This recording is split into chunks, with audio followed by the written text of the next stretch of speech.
และวัฒนธรรม FM 104.50 เมกะเฮิรตซ์จากวัดไฟหินท่านผู้ฟังก็จะได้นำเอาสปะสาระมาเล่าโอ้สู่กันฟังเป็นการเปลี่ยนบรรยากาศหลังจากพี่น้องท่านผู้ฟังได้ฟังธรรมะสาระต่างๆจากพระเถระครูบาอาจารย์จากพ่อน้อยพ่อหนานผู้จัดรายการของสถานีวิทยุวัดไฟหินซึ่งเปิดถ่ายทอดออนไลน์เผยแพร่สารธรรมคำสอน24 ชั่วโมงช่วงนี้ก็มาเปลี่ยนบรรยากาศฟังขโยมเก่าอู้สลับกับเสียงเพลงข้าวห้ำสารธรรมกรรมเก่าเพื่อนำมาฝากเป็นข้อคิดสำหรับพี่น้องท่านผู้ฟังที่สนใจสิ่งไหนที่ฟังแล้วหันว่ามันมีประโยชน์ก็ขอฝากไว้ประดับสติปัญญาสิ่งไหนที่ฟังแล้วมันบ่เข้าท่าก็ให้ฟังหูซ้ายออกหูขวาแล้วกำโอ้กำไหนที่มันทำให้พี่น้องท่านผู้ฟังแสลงอกแสลงใจก็ต้องขอสุมาอภัยสิ่งใดที่สามารถทำให้พี่น้องท่านผู้ฟังรับฟังแล้วม่วนอกม่วนใจเป็นสิ่งที่สถานีวิทยุวัดไฟหินภาคภูมิใจและก็มีความยินดีให้บริการด้วยความเต็มใจวันนี้ก็มาพบปะกับพี่น้องท่านผู้ฟังเหมือนปกติเป็นประจำทุกวันศุกร์วันนี้มีการถ่ายทอดหลังทุกศุกร์หลังจากได้พบปะได้ยินน้ำเรียงเสียงปากของท่านนายกรัฐมนตรีจบกับมาปะกับพ่อหลวงวันนี้มันมีถ่ายทอดรายการพิเศษจากกรุงเทพมหานครก็มาเข้ารายการ3 ทุ่มวันนี้เราจะอยู่ด้วยกันถึง5 ทุ่ม5 ทุ่มเนอะพี่น้องท่านผู้ฟังก็มาเป็นกู้เป็นเกมสำหรับปู่แม่ป้าที่ยังนอนบ่หลับก็มาเป็นกู้กันใครจะรับก็ปิดวิทยุไว้ก่อนแล้วค่อยรับ ไปเปิดวิทยุละไว้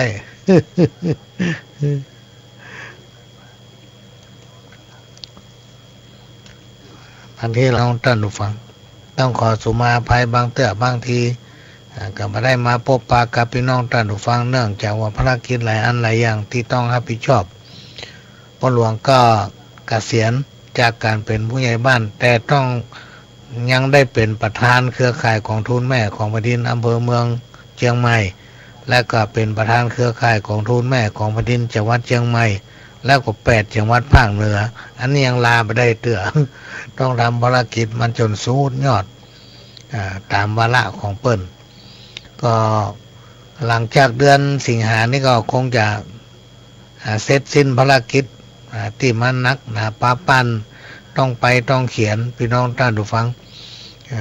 คงจะเสร็จภารกิจแล้วเราก็จะได้พบปะกันเต็มที่อันนี้มาบางเทื่อก็หายไปบางเทื่อก็มาบางเทื่อก็หายไปบางเทื่อก็เทพมาแทนเพราะมันแยกการหลายอย่างแยกการหลายหน้าแล้วก็หลังจากเอาหมู่บ้านต้นกล้าของทุนแม่ของแผ่นดิน8 จังหวัดภาคเหนือร่วมกับทุกภาคในประเทศไทยโดยท่านผู้ว่าราชการจังหวัดทุกจังหวัดให้เกียรติเป็นประธานของแต่ละจังหวัด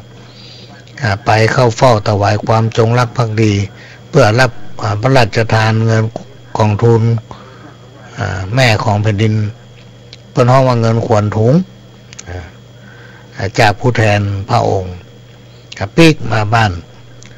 ตอนนี้แต่ละหมู่บ้านที่เป็นหมู่บ้านต้นกล้าก็เตรียมความพร้อมของบ้านไผ่บ้านมันแล้วก็คอยฟังข่าวซึ่งต่างจังหวัดก็จะแจ้งลงอำเภอทางสำนักงานพัฒนาชุมชนอำเภอก็จะแจ้งลงสู่หมู่บ้านต้นกล้าว่าท่านจะต้องไปรับเงินขวัญถุงกองทุนแม่ของแผ่นดินที่ใดวันที่หยังร่างกายได้เตรียมพร้อมเอาแห่เอา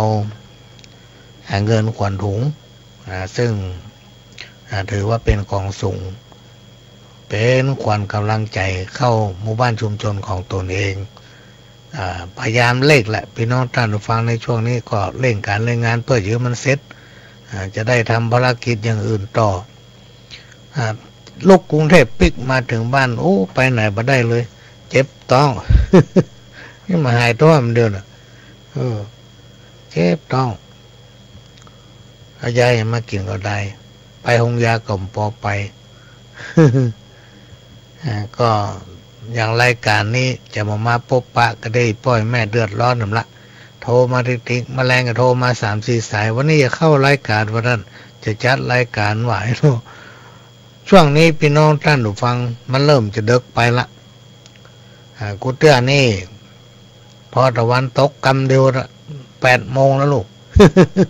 เนี่ยอย่างถึงมาตานะก็จะต้องได้เข้ารายการเต็มเลยเริ่มเดึกไปแล้วเนอะเริ่มเดึกไปก็อดใจฟังเป็นกู้เป็นกิมปุ้ยแม่อุ้ยปอน้อยปอหนานนี่มันถึงมารับนอนอย่าถึงมารับแต่ถ้ารับเจ้าก็ลูกเจ้าผมละตี3ตี4ตื่นละมันก็มายอมรับเนาะ ก็มาเป็นกู้กันครูบาอาจารย์เจ้าอยู่ต้นอยู่องค์ก็ขอไหว้สานมัสการกราบขอบพระคุณด้วยความเคารพจากใจแท้ๆที่ครูบาอาจารย์เจ้าเถระได้ติดตามรับฟังรายการของพ่อหลวงฟังผู้นานจมดีกว่าเนาะ เปิดไฟประตูกัน ย่าหูเบาจะไปเอาแต่ใจจะไปแก้ไขก้าวคนอื่นให้พอตัวเก่าพ่องจะไปประมาทในชีวิตจะไปคิดยึดติดกับสิ่งที่ปัจจัยของเฮาอันนี้ครูบาอาจารย์เปิ้นจะอู้อยู่เสมอพี่น้องท่านผู้ฟังจะไปเอาแต่ใจตัวเก่ายิ่งเฮาเป็นผู้นำเนี่ยเฮาเป็นผู้นำเปิ้นเขาก็ต้องเอาเสียงส่วนใหญ่เป็นหลักเป็นเกณฑ์นะนี่อย่างก็ต้องต้องจากันเนาะไม่ใช่ว่าเขาเป็นผู้นำเปิ้นแล้วเขาว่าคนเดียว จะไปแก้ไขก้าวคนอื่นจะไปมองก้าวคนอื่นไปในทางบดีให้หมดนะบดีว่าให้ไผมันจังเข้าหาตัวเก่ากรรมโบราณเปิ้นว่าไว้เปิ้นว่าจะไปถือไผดีจะไปถือไผจ้ามันจะบาปานตัวเองอย่าประมาทในชีวิตอย่าประมาทในการงานทุกด้านแหละพี่น้องท่านผู้ฟังแล้วก็เกี่ยวกับชีวิตประจำวันของคนเฮาถึงวันเนี่ยพอเฮาฮู้วันเกิดฮู้วันตายปัจจุบันนี่คนมันนักพี่น้องท่านผู้ฟังเพิ่มขึ้นมาเป็น50%เพิ่มขึ้นมาทำเกือบเท่าตัวไปที่ไหนต่างใดโอ้คนนักแต่นักว่าถึงคนถึงรถยิ่งเป็นถนนโนนทางเนี่ยพี่น้องท่านผู้ฟังรถติดวันค่ำจังใหม่เฮานี่นะติดวันค่ำแก้ถึงบ่ตกเพราะว่าคนไหนก็มีรถกันเนี่ยบางบ้านมีรถเป็น3-4 คันพวกเนี่ยมันก็เป็นธรรมดาเพราะนั้นเปิ้นบ่ฮือประมาทในชีวิตยังหลายๆอย่างพี่น้องท่านผู้ฟังมันบ่แจ้งเฮาแล้วบ่แจ้งของไผนะในขณะที่เฮายังมีชีวิตอยู่ในขณะที่เฮายังเป็นผู้นำเปิ้นในขณะที่เฮายังเป็นคนของประชาชนเนี่ยจะไปยึดติดกับอันหยังนะจะไปยึดติดกันอย่างสังคมชุมชนจะเข้มแข็งจะอยู่ดีมีสุขได้กลุ่มแกนนำของหมู่บ้านนั้นจะต้องมีความเข้มแข็งและดูแลเอาใจใส่คือการชี้แนะการเป็นผู้นำหมู่บ้านเต้ากับพ่อแม่ของบ้านนั้นเจ้าบ้านจะมีกี่หลังก็เหมือนกับลูกของเฮาพี่น้องท่านผู้ฟังนะเหมือนกับลูกของเฮาก็จะต้องดูแลปอกไว้กันมีความทุกข์ความสุขมันบาลานซ์กันสิ่งไหนที่บ่ใจคือมันบ่ใจสิ่งไหนที่มันบ่ดีก็คือการชี้แนะไปทำการนึ่งที่ครูบาอาจารย์เพิ่นมักจะอู้อยู่เสมอว่าจงรับความโกรธด้วยสติจงรับความโกรธความโมโหเนี่ยพี่น้องท่านผู้ฟังด้วยสติเราต้องมีสติอยู่ตลอดแล้วก็ดับทิฏฐิการมีทิฏฐิถือตัวแน่เนี่ยคือดับเหี้ยเปิ้นกล่าวว่าดับทิฏฐิด้วยปัญญาดับน้ำตาด้วยการทำใจดับไฟแค้นด้วยการอาโหสิดับกรรมตำหนิด้วยนิ่งไว้และก็ดับทุกข์ทั้งหลาย โดยการปล่อยวางนี่โดยการปล่อยวางนี่ครูบาอาจารย์ปั้นอู้ไว้พี่น้องท่านผู้ฟังพอลองก็นำมาอู้ต่อนำมาอู้ต่อวันนี้อยู่ด้วยกันถึง5 ทุ่มเนอะพี่น้องท่านฟังอยู่ด้วยกันถึง5 ทุ่มข้าวเศรษฐกิจพอเพียงของแม่จากรักสัตว์จีนเฮาหมันนักอย่าฟักหลายเขียงเอาหมอกพอเพียงเลี้ยงครอบครัวได้จักแต่งข้าวสารมากราบวอนไหว้กับพี่น้องทั่วไทยทั่วทิศช่วยแก้ปัญหาช่วยมาค้นคิดชีวิตต่อสู้วันๆจ้างขายจ้างค้าได้มาแบ่งปันเป็นส่วนเป็นอันมันก็อยู่ได้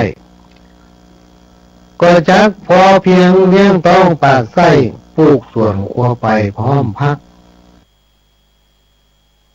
บ่แฟงบ่ฟักปลูกตามหัวบ้านเลี้ยงใหญ่เรือกินเรือใจนำเอาไปขายจักเสริมเป็นลายจุนเจือในบ้าน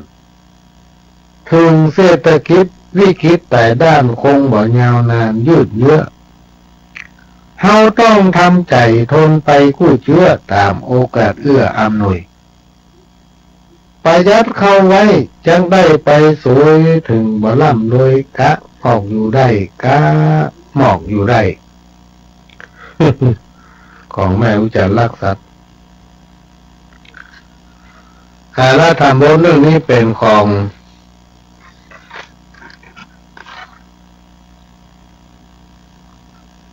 แม่คำน้อยสิงตาแก้วบ้านดอยสระปีแม่คำน้อยสิงตาแก้วบ้านดอยสามัคคีตำบลหนองแยงอำเภอสันทรายเชียงใหม่เรื่องตุ๊ก108มันตุ๊กอย่างปล่ำเบลอตั้ง108 มะโนในหัวใจวูลุกก้าวถึงเรื่องตุ๊กมีหลายประการมนุษย์ลุ่มฟ้าโลกล่าสงสารเกิดมาพบปานหลีกเลี่ยงบ่ได้ตุ๊กเสาะงากินเลี้ยงต้องปากไส้ไผ่คนใดก็หูตุ๊กเมียและผัวหนัวเล่นต่างจู้พิษและข้อศีลธรรมตุ๊กจนผู้ร้ายตุ๊กทาลกรรมตุ๊กเป็นผู้นำประเทศเพื่อนบ้านตำรวจทหารตุ๊กมีหลายด้านยามฝูงลูกลานเขตคอยตุ๊กบ่มีสตางค์มานั่งเล่นพายตุ๊กป่อไม้เมียตุ่มตุ๊กสาวบ่ฮักตุ๊กเบาบ่หุมตุ๊กใจเมียตุ่มตุ๊กใจแต่ใบตุ๊กฮีกตุ๊กหาเงินทองบาทใต้อย่างใดก็มีพร่ำพร้อมตุ๊กไล่วงศาเอาอาพี่น้องตุ๊กบ่ได้นุ่งย่องขัวดี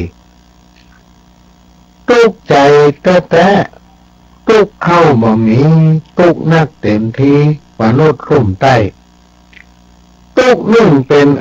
ตุ๊กนุ่งเป็นใบกำหาปลาไปสันนั้น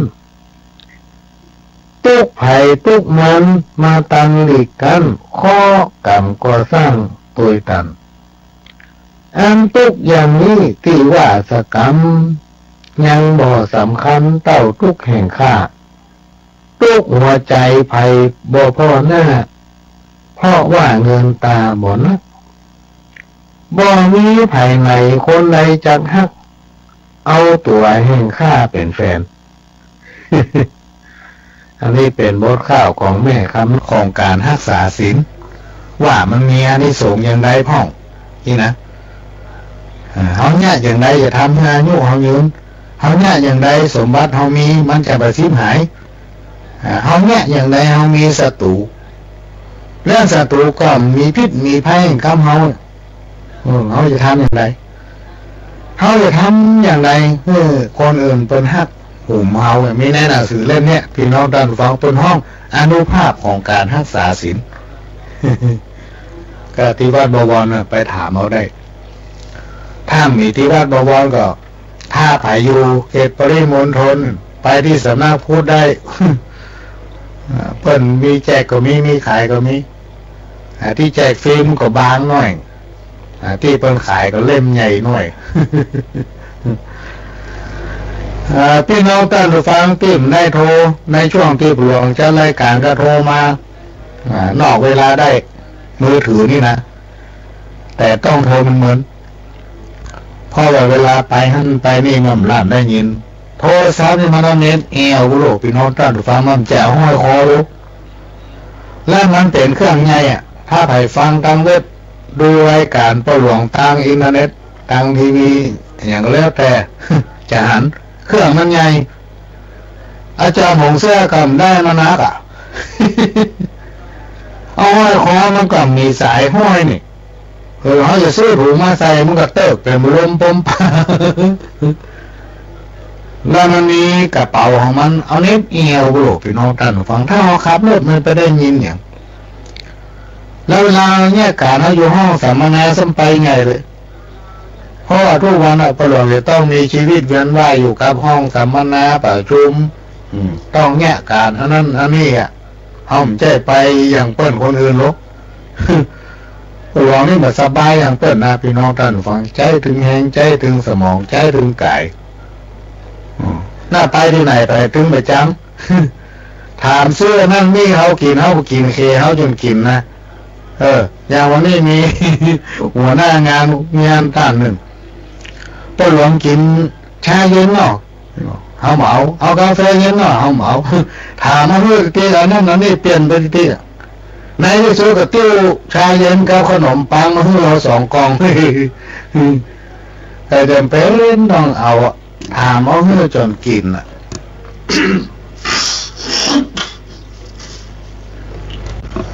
เพราะอย่างพี่น้องท่านผู้ฟังเพราะว่าเขาไปไหนนี่เขาไปจี้บาไปจี้เองไปจี้อย่างสักอย่างโลกพี่น้องท่านผู้ฟังถ้าไปปะเสบนตุกเป็นอย่างนี่มีสตางค์แปะให้เขากินนะ ว่ามีสตางค์แปะให้เปิ้นนะไปมีที่ไหนแถมตายเกิดกอมปะ มีครูบาอาจารย์หลายตนหลายองค์พ่อหลวงไปเนี่ยอย่างปลาล่ำปลาเหลือเขาว่าย่างเตอะจะได้พักผ่อนเนี่ยพ่องอายุก็แก่ละบ้านปลายชีวิตเนี่ยใครไปเที่ยวไหนก็ไปเขาอยู่ป่าไปลูกชวนไปเมืองนอกพ่อหลวงจะไปไหนสิงคโปร์ก็มาเลยกันจะไปลาวก็ไปไต้หวันไปไหนเขาอยู่ป่าไป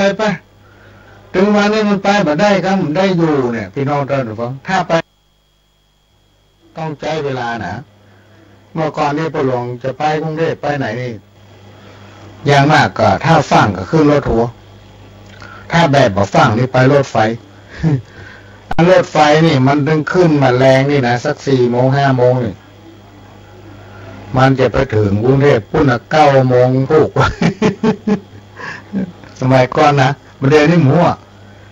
ถ้าฟังก็ต้องไปรถทัวร์เพราะว่าเอาขึ้นสัก3 ทุ่มไปถึงแม่เจ้าเนาะแต่ประเด็นนี้มาได้ละพี่น้องท่านผู้ฟังเพราะว่ามีเวลาจำกัดเวลามันจำกัดขนาดเลยเพราะมีเวลาว่างอยู่วันเดียวอย่างจะไปไหนใช้เวลาสักหลายๆชั่วโมงนี่ไม่ได้ละต้องฟังไปของปิ๊กเครื่องบินนะผมแจ้ว่าใครขึ้นนะผมถึงบ่าป่าธนาใครขึ้นมันสักเถื่อแต่ว่ามันจะเป็นต้องขึ้นเป็นไงเขากลัว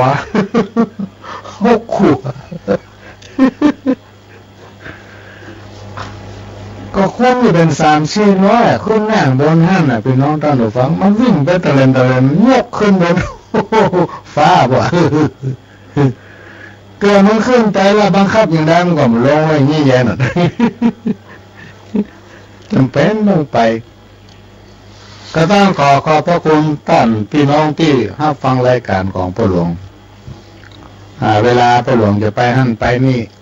เมื่อคราวที่แล้วก็ประกาศไปว่าพ่อหลวงจะไปกรุงเทพเนอะจะไปอยู่ที่พุ่นสัก3-4-5 วันคราวแรกนี่ไปเมืองไปหน่อยไป6 วันเปิดเอาไปปฏิบัติธรรม3 วันไม่ได้กินข้าวพี่น้องท่านผู้ฟังเพิ่นบอกว่าจะได้วันนี้จะมีแขกสำคัญมาร่วมปฏิบัติธรรมและเขามีเวลาจำกัดเขาจะมาถึงที่นี่11 โมง เพราะฉะนั้นอาหารกลางวันวันนี้ของงดว่ะ ไปกินเอา2 โมงว่ะ เพราะว่าเพิ่นมีเวลาน้อยเดียวเลยเพิ่นจะมาปฏิบัติเพียง2 ชั่วโมงครึ่งเท่านั้นของงดเข้าตอนผมมีนะอยู่ที่ปุ่นได้5 วัน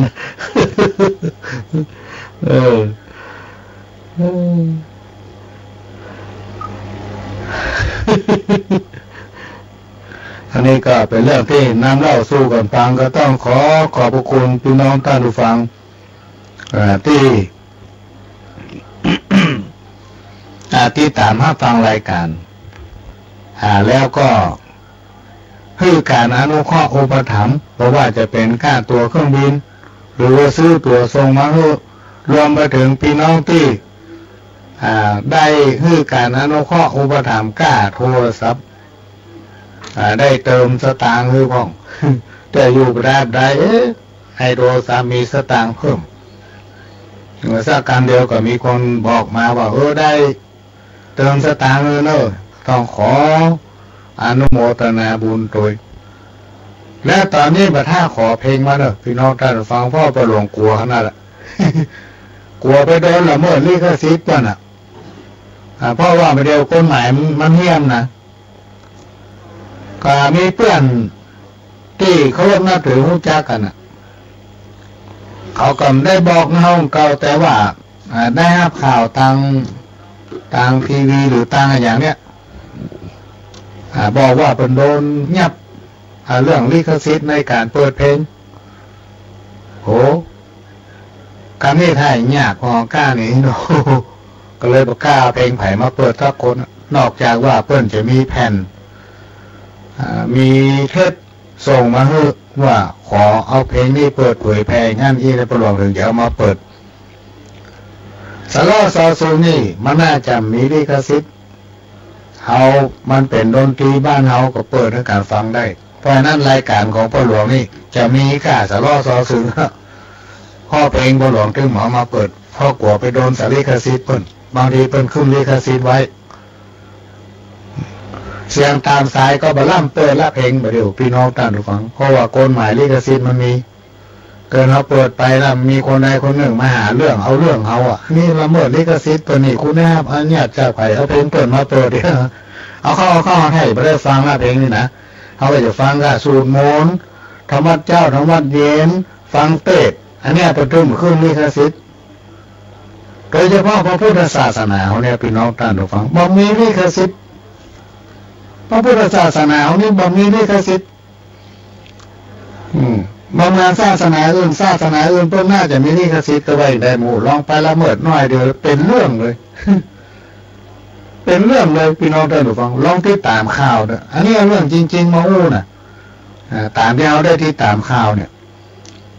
แต่พระพุทธศาสนาเขานี่มันเป็นจะได้ขออย่างมันย่ำได้ย่ำว่าพระพองหูในไลแหละขึ้นยืนบนบาทพระเจ้าก็มี เอาของที่เฮาสักการะบูชาเนี่ยพี่น้องท่านฟังที่โบราณอาจารย์พระเถระหรือว่าปู่ย่าตายายเฮาสักการะบูชาเนี่ยไปเป็นสิ่งประดับพี่น้องท่านฟังเฮายังบอกว่าหยัง ก็ลองโต๊ะเก่าเปิ้นลองเอาละเมิดไก่เข้าไปน้อยเดี๋ยวเดือดร้อนแน่ไปมาได้จะกลับมาถึงธรรมะขั้นพื้นฐานก็คือศีล5 ข้อที่คนมนุษย์เราควรจะนำมาปฏิบัติกู้กับชีวิตประจำวันถ้าผู้ใดปฏิบัติได้ก็จะพบความสุขความเจริญก้าวหน้ายิ่งขึ้นไปอันนี้มันเป็นคำสั่งสอนเป็นข้อที่เขาฟังแล้วถ้าหันว่ามันเข้าท่ากับนำปฏิบัติแต่ถ้าไผ่ฟังแล้วมาเจ้ามาสนใจมาเก็บมาใส่อกใส่ใจแล้วก็นำปฏิบัติเปิ้นหล่มว่าหยังแต่อย่างที่ผู้หลวงเนี่ยเขาจะมีลิขสิทธิ์แล้วมันมีกฎหมายบังคับว่าคุณต้องทำอย่างนั้นอย่างนี้เนอะเพียงแต่เปิ้นจี้แนะเปิ้นหื้อลนลงเขาจะสังเกตพอเตอร์พี่น้องท่านผู้ฟังในสังคมชุมชนไหนก็แล้วแต่ถ้าสังคมชุมชนนั้นบ่มีศีลบ่มีธรรมนี่มันโยมม่วนตั้งเหนือเขานี่มันมี เสน่ห์เพราะอย่างเพราะว่าคนเหนือนั้นถ้อยทีถ้อยอาศัยมีความเอื้อเฟื้อเผื่อแผ่เป็นผู้ที่มีจิตใจงดงามบอกว่าเป็นไม่ยิงหัวใจมันถึงมีเสน่ห์พี่น้องด้านฟังเสน่ห์เขามีตรงนี้เสน่ห์เขาก็คือถ้อยทีถ้อยอาศัยฮีบเกี่ยวห้องว่าจารีตประเพณีที่เขามีอยู่เนี่ยนะก็คือคนเหนือเนี่ยมีถ้อยทีถ้อยอาศัยจิตใจงดงามแตกต่างจากคนพื้นที่อื่นๆนะ โดยเฉพาะบ้านนอกนี่อย่างบ้านนอกชานเมืองนี่จิตใจเพิ่งงามจิตใจเพิ่งงามนะอันนี้ก็เป็นเรื่องที่นำมาบอกเล่าสู่กันฟังเป็นความจริงที่เกิดขึ้นในสังคมชุมชนในปัจจุบันธรรมะขั้นพื้นฐานที่คนเอาควรนำปฏิบัติก็คือศีลห้าข้ออย่างที่อู้ไปแล้วบางคนถ้าอู้ถึงศีลห้าข้อเปิดฮื้อห้าศีลห้าข้อเปิดฮื้อนำศีลห้าเนี่ยเข้าบ้านฮื้อทุกหมู่บ้านชุมชนเพิ่มศักยภาพในการปฏิบัติศีลห้าข้อปัตตาห้องออกปากออกคอเอาตายละกันละกันนี่ให้รอศีลห้าข้อป่านาเนี่ยพี่น้องท่านดูฟังเปิ้นว่าเว้นจากการฆ่าสัตว์ตัดชีวิตบ่ได้ว่าบ่ฮื้อฆ่าป่าบ่ฮื้อปิ้งป่าบ่ฮื้อฆ่ากบบ่ฮื้อต้มยำกบ ตายละได้กินน้ำพริกกับพังนึ่งแน่ให้เราไปใจฮื้อเว้นจากการฆ่าสัตว์ตัดชีวิตถ้าเว้นก็เป็นเรื่องเอาและก็เว้นจากการเบียดเบียนคนอื่นคนของการฆ่าสัตว์ตัดชีวิตเบียดเบียนคนอื่นให้เขาได้รับความทุกข์ยากเดือดร้อนนะไม่ใช่ว่าฆ่าป่าอย่างเดียว การเบียดเบียนคนอื่นเนี่ยพี่น้องท่านผู้ฟังบอกว่าจะด้านไหนก็แล้วแต่ที่มันทำให้เต้นได้รับความทุกข์ยากเดือดร้อนอันนั้นก็ผิดศีลข้อ1ละป่านะ เพราะการฆ่ามันเป็นการเบียดเบียนหรอกเป็นเว้นจากการใช้ความรุนแรงต่อคนต่อสิ่งที่มีชีวิตรวมไปถึงเว้นจากการทำลายสิ่งแวดล้อมเนี่ยที่ประหลวงอู้ไปตอนต้นรายการว่าคนเราเกิดมาทุกคนอายุมาถึง100พี่น้องท่านผู้ฟังอายุเขามาถึง100สักคนเขาจะไปจ้างกันเนี่ยยังไปฆ่าไปฟันกันเนี่ยยังเพราะว่าในที่สุดมันก็จะตายเขาก็จะตายเพียงแต่มันจะแตกต่างกันก็คือใครตายก่อนตายรู้นะศีลข้อ1เนี่ยนอกจากการฆ่าเป็นเว้นจากการทำลายสิ่งแวดล้อมทำลายสิ่งที่เป็นธรรมชาตินะถ้าเอาไปเจ้าพวกก็บอกว่าอย่าง เพิ่นบอกว่าอย่างแต่ให้ระวังเถอะพี่น้องท่านผู้ฟังบาปบุญคุณโทษเนี่ยมันมีถ้ายามใดเกณฑ์ชะตาเฮาลงบอกว่าสัตว์และคนต่างก็ฮักชีวิตของตน ถ้าเกณฑ์ชะตาเฮาลงนะระวังว่าเตอบาปกรรมมันจะมาตันหัวคนเหล่านี้มาให้ฮักกันตาใดพี่น้องท่านผู้ฟังครูบาอาจารย์เพิ่นยังเคยเล่านะเพิ่นบอกว่าคนเฮาเนี่ยมันใครฮักกันตาใดมาเหมือนเขียดกับกบเพิ่นเปรียบเทียบให้ฟังว่ากบกับเขียดมันยังฮักกันนี่ลูก มาฟังเลยถ้าจะแตกหายเนาะเวลาฝนตกพรำๆนี่เดือน6เดือน7เดือน8เดือน9เดือน10ถึงเดือน12ตลอดกาลพรรษาถึงนี่เพลงนี่เวลาคุบค่ำมานี่กันบัดถังแก๊สเขาไฟสายลูกติดหน้าผากออกไปส่องกบส่องเขียด เราไม่ปาใส่เขียดก่อนเขียดจะห้องบอกให้กบแอบเนี่ยบอกให้กบบอกแอบ มีคนมาส่องนี่เนาะก็เราไม่ป้าใส่กบจะห้องบอกเขาเขียดลบเนี่ยครูบาอาจารย์เมื่อแล้วบอกคนอันนี้มากันมันแค่กับกบเนาะเขียดกับกบมันเป็นเนื้อชาญ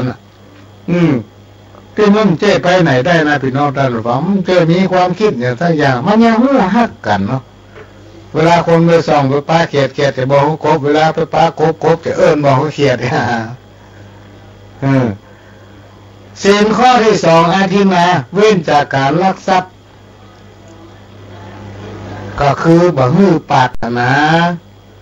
สิ่งของสมบัติที่ไปแจ้ของเฮา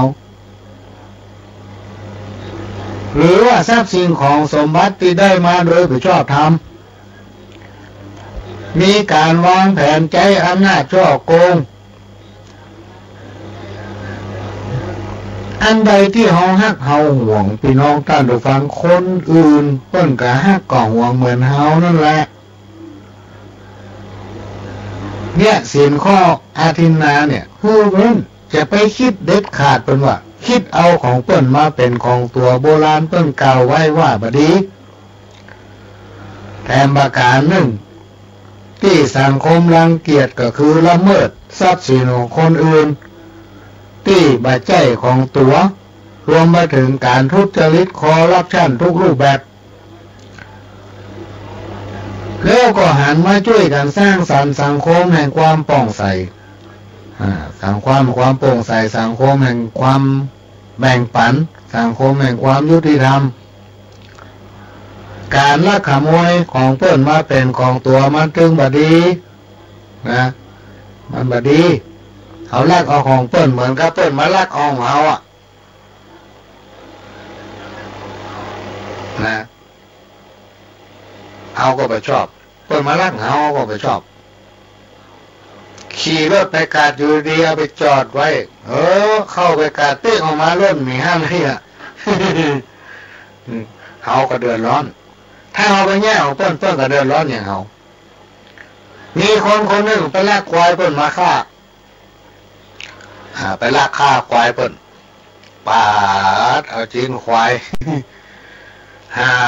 มาบ้านใส่ตู้เย็นตู้ใดก็เต็มหมดควายถึงตัวเอาละกันนี่ข้างเขาคำหัวมันจะเอาไว้ที่ไหนใส่ตู้เย็นก็ไม่ได้ก็เอาเขาควายไว้บนหลังคาเนาะเอาวางบนหลังคาบุญลูกเจ้ามาตำรวจปาการมาเสาะค้นหาสงสัยว่าบ้านหลังเนี้ยหมอเนี่ยต้องลากควายบนมาฆ่าแน่สาบจิ้นควายขึ้นซ้ออะไรก็ปะทางใต้ตั้งเหนือพ่อทั้งหลุมบ้านบนบ้านกำหมีคนสมัยตะก่อนนั่นเวลาเปิ้นฆ่าวัวฆ่าควายเปิ้นจะสุ่มไฟหรอกพี่น้องท่านผู้ฟังแปลงฆ่าไว้ทางบนไฟเปิ้นห้องว่าย่างจีนสมัยก่อนเปิ้นขายจีนแห้งหรอกจีนแห้งจีนติดกระดูกนี่นะจีนควายจีนงัวนี่เปิ้นเอาย่างจนแห้งแล้วไปขายวางขายเอาไปต้มเลิบเอาจีนมันออกเอามันยำอร่อย เอาไปมกกับไฟนี่นะแล้วเอามากำน้ำพริกแดงน้ำพริกตาแดงเอาบกกอกเขาใส่เอาบกกอกซุกนะบีบเอาน้ำบกกอกนี่ เข้ามาใส่กำน้ำพริกแดงกลหอมป้อมใส่หน่อยเอากราบชิ้นหมกมันเหมาะ มันเหมาะนี่สมัยไปนอนนะสมัยก่อนแล้วตำรวจซ้อหาที่ไหนกำปะสงสัยบ้านหลังเนี้ยนะมันลักควายก่อนมาฆ่านะแต่ว่าเขามีหลักฐานที่ยับมันเขาถึงสงสัยมันเพราะมันเคยยับถ้ายับมันได้คราวนี้กำเดียวมันก็ไปยับหม้อไอ้นอกต้องยับมันจนได้ซ้อในกำมีหลักฐานเนี่ยยายกำปะจะปีกแล้วนะเจ้าหน้าที่ตำรวจปอแกบ้านกำนันจะปากันปีกละพอดีเตียวผ่านไปทางตีนขั้นใดมีหม้อน้ำหรอก มีขันน้ำเป็นห่อหม้อน้ หางน้ำเนาะตั้งอยู่ด้านหางน้ำมันมีนกเอี้ยงนกแก้วพี่น้องได้ฟังอยู่กรงน้อยๆห้อยมันแต่เราก็ผ่านกรงนกแก้วโอ้นกแก้วมันจะมาปากบดีวะสะหน้าเจ้ามันบอกเฮ้ยตามนวดวะเขามันมีบนหลังคาเขามันมีบนหลังคาเขามันมีบนหลังคาโน่ปากย่ำอยู่นั่นน่ะทำเราก็กายไปนกตัวนี้มันเป็นกำคนไว้เนาะหาว่าเขามีบนหลังคาเขามีบนหลังคาปิ๊กมามันรอบพอนกหันคนมาหามันก็บอกว่าเขามันมีบนหลังคาเขามันมีบนหลังคาเงียนขึ้นบนหลังคาโอ้เป็นว่าเขาควายวางมันลังงั้นเลยเงียบเจ้าของนกเงียบเจ้าของบ้านได้กันนั้นเพราะว่าเอานกเอี้ยงนกแก้วมาเลี้ยงลักควายบนมาฆ่าเอาจีนซ่อนหมดมันมีที่ไว้เขาเมากำหัววางบนหลังคานกแก้วปากดีไปบอกเพิ่นโดนยับกับนกแก้วข้อที่3กาเมเริ่มจากการประพฤติผิดจากคันลองของธรรมพี่น้องท่านผู้ฟังเนี่ยข้อเนี่ยสำคัญและมีปัญหานักขนาดในสังคมในวันนี้ปัญหาอย่างกับกิ๊กเนี่ยกะกับคนเท่าเนี่ยกับอยู่เท่าตามเท่าไปอยู่ตามเท่าคนห้องควายเท่าลมปงนะมีกิเลสตัณหาจิตใจห่างเหินจากศีลธรรมไปวัดเช้าเกลือว่าถึงเวลาไปเตื่อยเนาะมันมีแต่นะพี่น้องท่านผู้ฟังเรื่องทั้งหลายเนี่ยอย่างศีลข้อกาเมเนี่ยพวกเรามีเพื่อนหลายคนรุ่นแก่ๆหมด60 ไป 70ก็มีเอามาอวดอีน้องนั่นงามอีน้อยนี่งามอีหนูนั่นมันฮักผมอ่ะดาวก็ด่าเนาะไปเลยตัวอายุตัวใดล่ะน่ามารุ่นลูกรุ่นเหลนรุ่นหลานจะไปที่ไหนนะไอ้เปิ้นจังเฮาบ่ใกล้ๆเฮาหรอกสิ่งข้อการไม่เว้นจากการประพฤติผิดจากคันลองคองธรรมหรือประพฤติผิดจากกามอันนี้คือปัญหาสังคมแหละพี่น้องท่านผู้ฟังตายกันหนึ่งวันเนี่ยเพราะไลน์เนี่ยที่จริงไลน์กับเน็ตเนี่ยมันมีประโยชน์แต่เอาใจในสิ่งที่พอดีแล้วถ้าเราคิดแบบอย่างจิตใจคนเรานี่มันต่ำพี่น้องท่านผู้ฟังก็แค่มีคนโทรมาหาเมียมันไลน์มาหาเมียมันทำอะไรอยู่เนี่ยคิดถึงนะเนี่ยแต่มันอยู่คนละมุมโลกอ่ะพี่น้องท่านผู้ฟังมันจะไม่เป็นอย่างกล้ากำมันได้โคตรโทรศัพท์ขว้างไม่ตั้งเมียตายเลยตรงนี้แค่ว่ากันในโทรศัพท์นี่มันได้เนี่ยถ้าใจประโยชน์ก็ดีถ้าใจที่มีประโยชน์มันทำให้เกิดการทะเลาะวิวาทเลิกกันไปหลายกู้ฆ่ากันตายหลายเพราะไอ้โทรศัพท์นี่นะการไม่เว้นจากการประพฤติผิดจากคันลองของธรรมว่าด้วยการมาใช้ความรุนแรงในครอบครัวสู้ตรงต่อกันทำตนเองให้เป็นตัวอย่างแก่ลูกและคนในครอบครัวเป็นผัว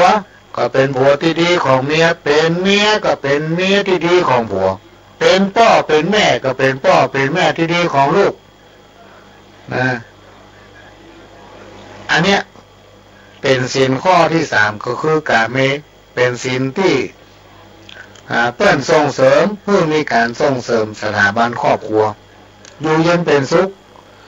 เพื่อมีความรักความอบอุ่นมั่นคงเพื่อเกียรติและเคารพในคู่ครองของตนผัวเคารพเมียเมียเคารพผัว สิ่งข้อที่3นี่เป็นหลักประกันของความมั่นคงสถาบันครอบครัว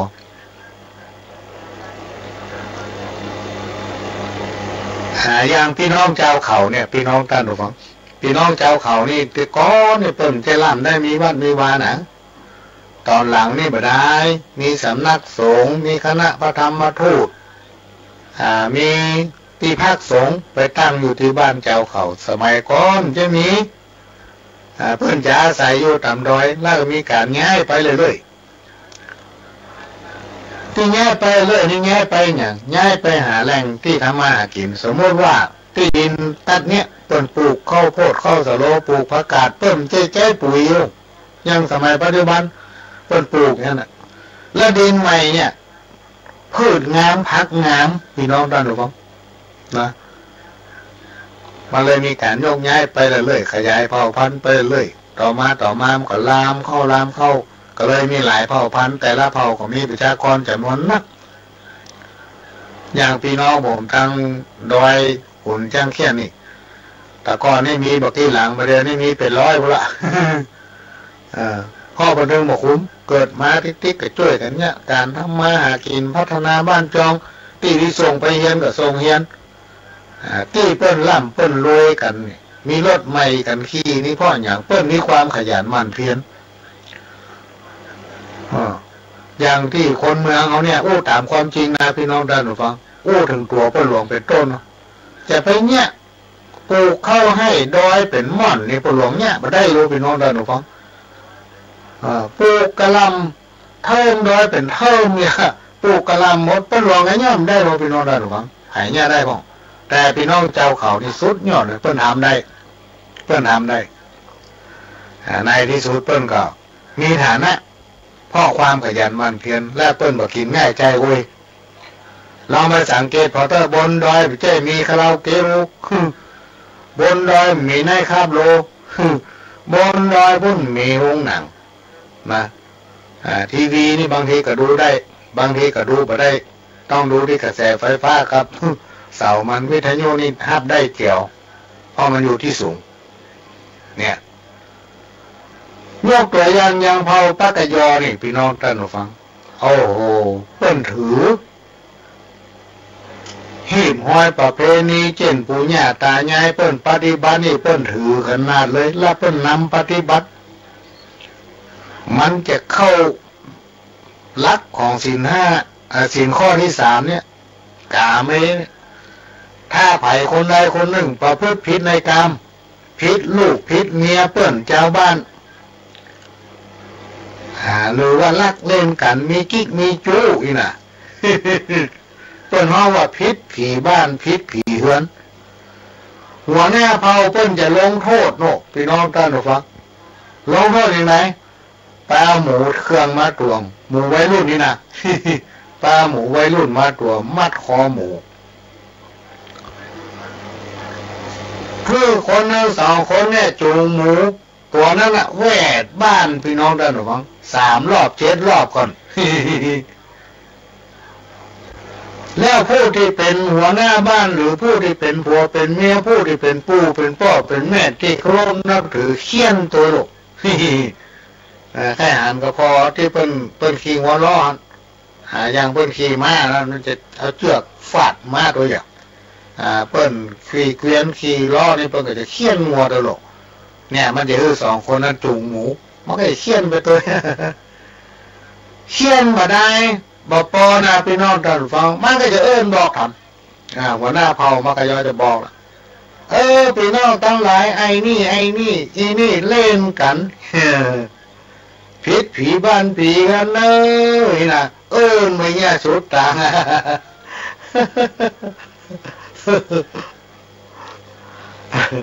แต่เดี๋ยวนี้มีละนั่นสมัยก่อนประเด็นนี้เป็นยึดถือศีล5เข้มขัดขนาดพี่น้องท่านฟังศีล5ข้อนี่นะพี่น้องเจ้าเขาเป็นอย่ายึดถือ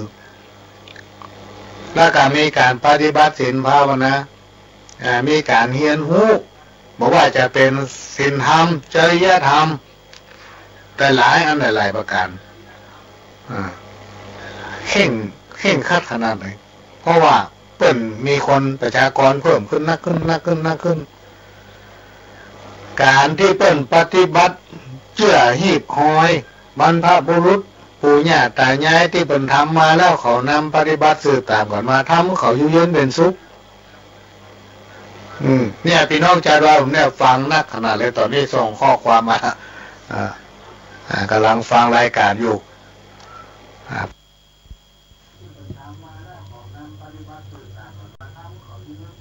ขณะนี้พี่น้องท่านผู้ฟังก็กำลังรับฟังรายการสาระสปะโดยเก้ากับผมประหลวงสว่างธาตุอินจันทร์จากสถานีวิทยุกระจายเสียงพระพุทธศาสนาแห่งชาติและสังคมขึ้นเพื่อการศึกษาพระพุทธศาสนาและวัฒนธรรม FM 104.50 เมกะเฮิรตซ์จากวัดไฟหินตั้งอยู่ตำบลสุเทพอำเภอเมืองจังหวัดเชียงใหม่หลังมช.เนอะพี่น้องท่านผู้ฟังสถานีวิทยุวัดไฟหินซึ่งเป็นของพี่น้องท่านผู้ฟังทุกคนทุกท่านก็จะต้องช่วยกันทนุบำรุงพี่น้องท่านผู้ฟังไม่ว่าจะเป็นค่าน้ำค่าไฟสถานีจะต้องมีการทนุบำรุงถ้าเฮาบ่ทนุบำรุงฟังไปก็เดี๋ยวดักปิ้ง ก็จะนำเอานิทานประวัติของข้าวเปลือกข้าวสารเนี่ยมาเล่าให้กันฟังเปิ้นเล่าสืบตามกันมาเมื่อแล้วหลายพันปีเมื่อมาแล้วพี่น้องท่านผู้ฟังได้มีพญาเจ้าเมืององค์หนึ่งชื่อว่าพญาวิรูปักขะพระองค์ได้เสวยเมืองแห่งหนึ่งทรงปกครองไพร่ฟ้าประชาชนด้วยความเมตตาปราณีทำให้ฤทธานุภาพของพระองค์ได้เรื่องลือแผ่ไปทุกทิศานุทิศ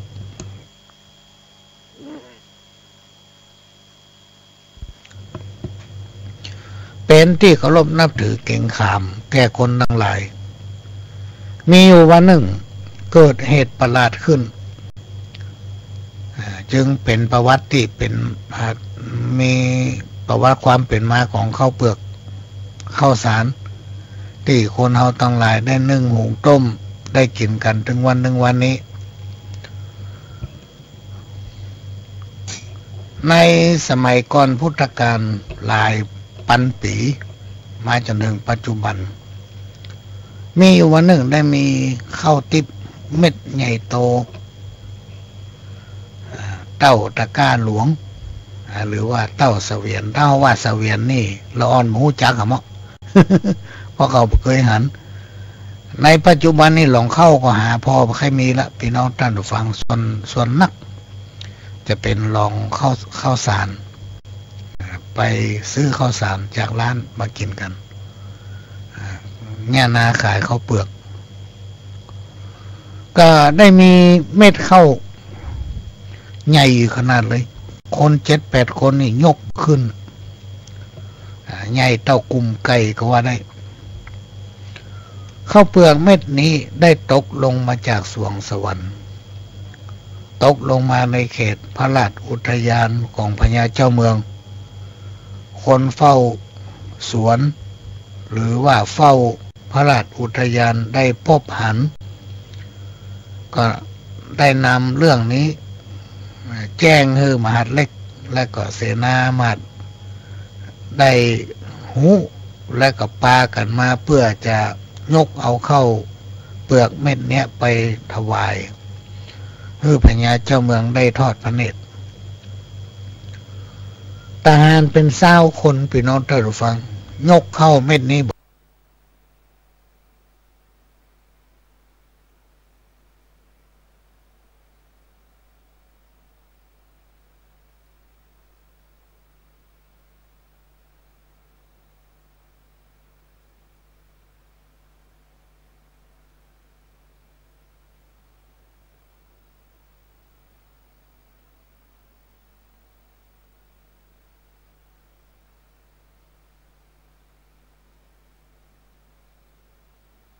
เม็ดใหญ่แตะใหญ่ว่าพระองค์ได้เอ่ยกับเหล่าเสนาอามาตย์ตั้งหลายว่าโอ้แปลกแต่สิ่งที่ปรากฏเบื้องหน้านี้ข้าบ่เคยเห็นมาก่อน จึงมีรับสั่งว่าให้เจ้าทั้งหลายเฝ้าเม็ดประหลาดนี้ไว้อย่าได้แตะต้องหรือว่าพยายามเคลื่อนย้ายหรือว่าทำลายเป็นอันขาดรับสั่งแล้วพระองค์ก็เสด็จเข้าสู่พระราชวังเวลาต่อมาพี่น้องท่านผู้ฟังเม็ดข้าวนั้นก็เริ่มแตกงอกเป็นกอขยายออกไปเกือบจะครึ่งสุดพระราชอุทยานแต่ละก่อมีลำต้นใหญ่และก็สูงต่อมาต้นข้าวตั้งหลายก็เริ่มตั้งต้องเริ่มมานบนห้องว่าเข้ามานแล้วก็ออกงวงออกรวงตามลำดับมีเม็ดยาวเป็นซอกเป็นวาพี่น้องท่านผู้ฟังเม็ดข้าวตั้งหลายล้วนแต่อวบอ้วนสมบูรณ์บ่มีเม็ดรีบสักเม็ดพอใหญ่ได้ที่เม็ดข้าวเปลือกก็ล่วงตกลงสู่พื้นดินและก็แตกเปลือกเม็ดตั้งในเป็นเม็ดที่ขาวบริสุทธิ์ส่งกลิ่นหอมหวนไปทั่วนับว่าเป็นเม็ดที่วิเศษเป็นอย่างมากความนี้ทราบถึงพญาวิรูปคะจึงมีรับสั่งให้หมู่เสนาอามาตย์สร้างยุ้งสางเพื่อเก็บเม็ดข้าวนั้นขึ้นยุ้งสางในเวลานั้นก็เกิดอัศจรรย์เม็ดข้าวทั้งหลายก็ได้กิ้งตนเองไปสู่ยุ้งสางจนเต็มไปหมดจากนั้นพญาเจ้าเมืองก็มีรับสั่งให้นำเอาเม็ดข้าวที่เปลือกมันเบาะแล้วเนี่ยมาหุงมาต้มเปลือกทำปรุงเป็นอาหารและก็ตั้งชื่อว่าที่มันไม่ได้เบาะเปลือกห้องว่าข้าวเปลือกที่มันเบาะเปลือกแล้วก็ห้องว่าข้าวสารเริ่มปะปบกับปัญหาข้าวมันเม็ดมันใหญ่แตะใหญ่ว่าจะเอาหม้อที่ไหนมาหุงจะเอาหม้อที่ไหนมาต้มมานึ่ง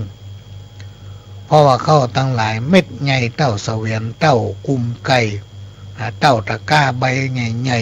ๆคน 7-8 คนก็ยังยกบ่ขึ้นแล้วจะเนี่ยอย่างไร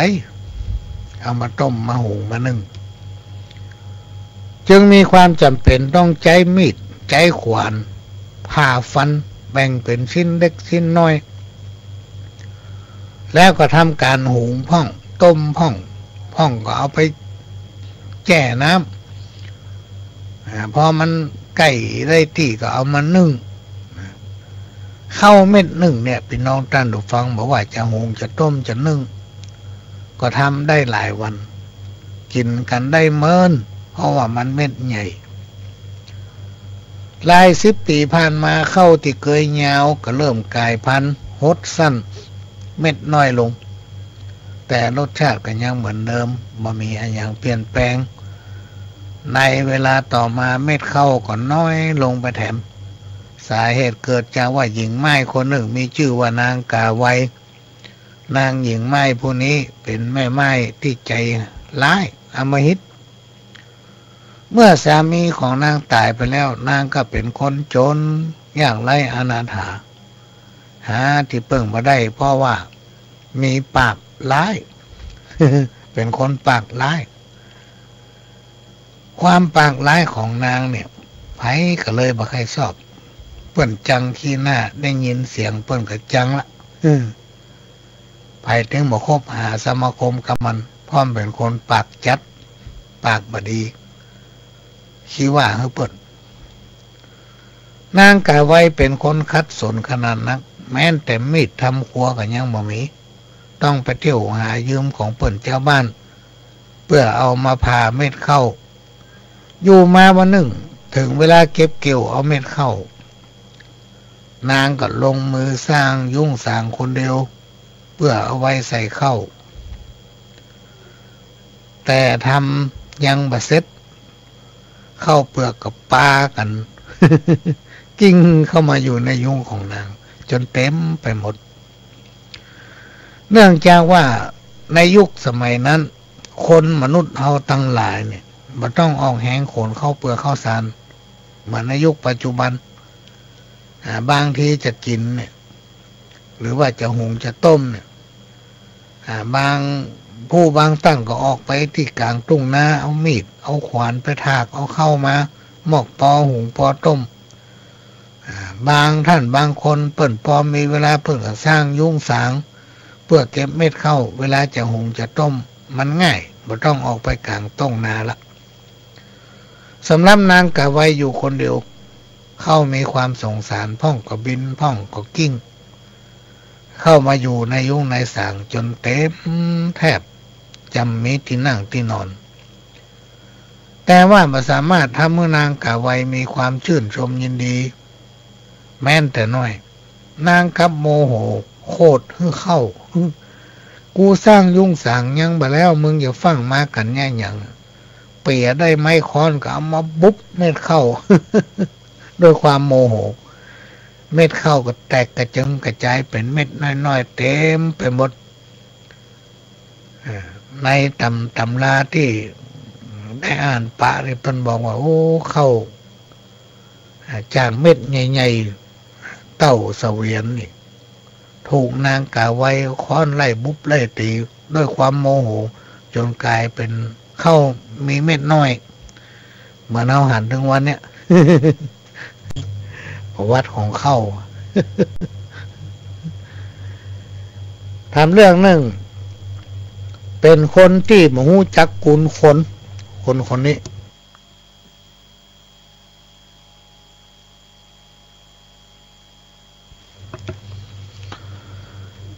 ในอดีตการเมื่อมาแล้วหลายพันปีมีคนขอทานคนหนึ่งเดินขอทานไปตามที่ต่างๆแล้วก็มักจะอู้อยู่ตลอดเวลาปากจะพั่มเพื่ออยู่ตลอดเวลาว่าถ้ามีไผเอาเข้าปลาอาหารให้ข้ากินข้าจะฮื้อป้อนไผเอาเข้าปลาอาหารให้ข้ากินจนอิ่มข้าตึงบ่ลืมบุญคุณคนนั้นว่าอยู่อย่างนี้ตลอดถ้าไผเอาเข้าปลาอาหารให้ข้ากินข้าตึงบ่ลืมบุญลืมคุณของคนนั้นอยู่มาวันหนึ่งเทวดาฮ้อนใจจะลองใจคนหนุ่มขอทานคนนี้ก็เลยจำแรงแปลงกายเป็นคนเฒ่าคนหนึ่งแล้วก็เดินมาหาใจคนขอทานเพื่อทดสอบความจริงใจของคนขอทานแล้วก็ถามว่าป้อนของเจ้ามันอย่ามาน่าฟัง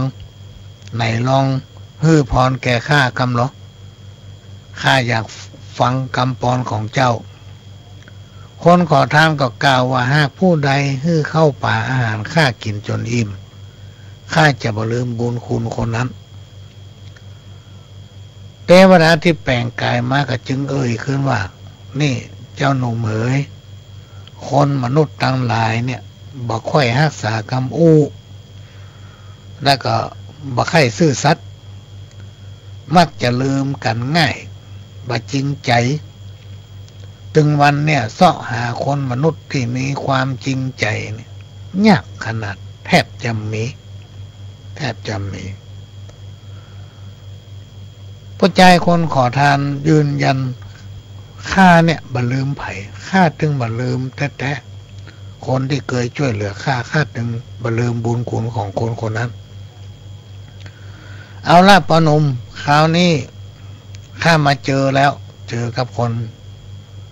จริงใจนี่เนาะเจอกับคนมนุษย์ที่บ่ลืมคนเมื่อเขาได้เปิ้งบาเปิ้งแห้งของเราเขาได้ประโยชน์กับเรานิสัยของคนมนุษย์เนี่ยมันจะดี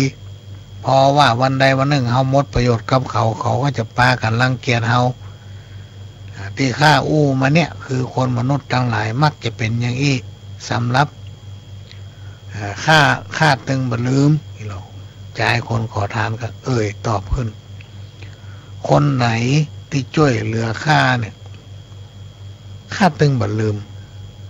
บุญลืมคูณเปิ้นหนุ่มขอทานเสริมเทวดาผู้แปลงกายมาจึงหยิบเอาเพชรขึ้นมา2 เม็ดพร้อมกับบอกสรรพคุณว่าเพชรถึง2 เม็ดเนี่ยเม็ดหนึ่ง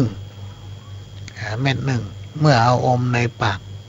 เอาอมไว้ที่ปากในปากเขาเนี่ยนึกอันใดก็จะได้สิ่งนั้นสมใจนึกทุกประการแล้วถ้าเม็ดหนึ่งเนี่ยถ้าเอาไปใส่ในปากอมไว้เนี่ยนึกจะเหาะเหินเดินอากาศไปที่ไหนก็ได้หมดเพชรถึง2 เม็ดเนี่ยข้าจะแบ่งให้เจ้าเม็ดหนึ่งเจ้าจะเอาเม็ดใดให้เลือกเอาตามใจเจ้าเถอะใจขอทานก็เลือกเอาแก้วสารพัดนึกไป1 เม็ดส่วนเม็ดที่เหาะเหินเดินอากาศนั้นเอาข้าประจำเป็นต้องเหาะไปไหนก่อนจะจากไปเขาก็ฮือปอนว่าความกรุณาของท่านในครั้งนี้ข้าตึงบ่ลืม ไปชั่วกาลนานข้าจะขอฮือปอนท่านทุกลมหายใจของข้า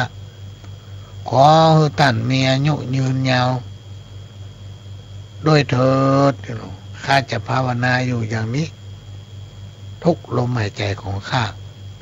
ตั้งแต่วันนั้นเป็นต้นมาใจหนุ่มคนขอทาน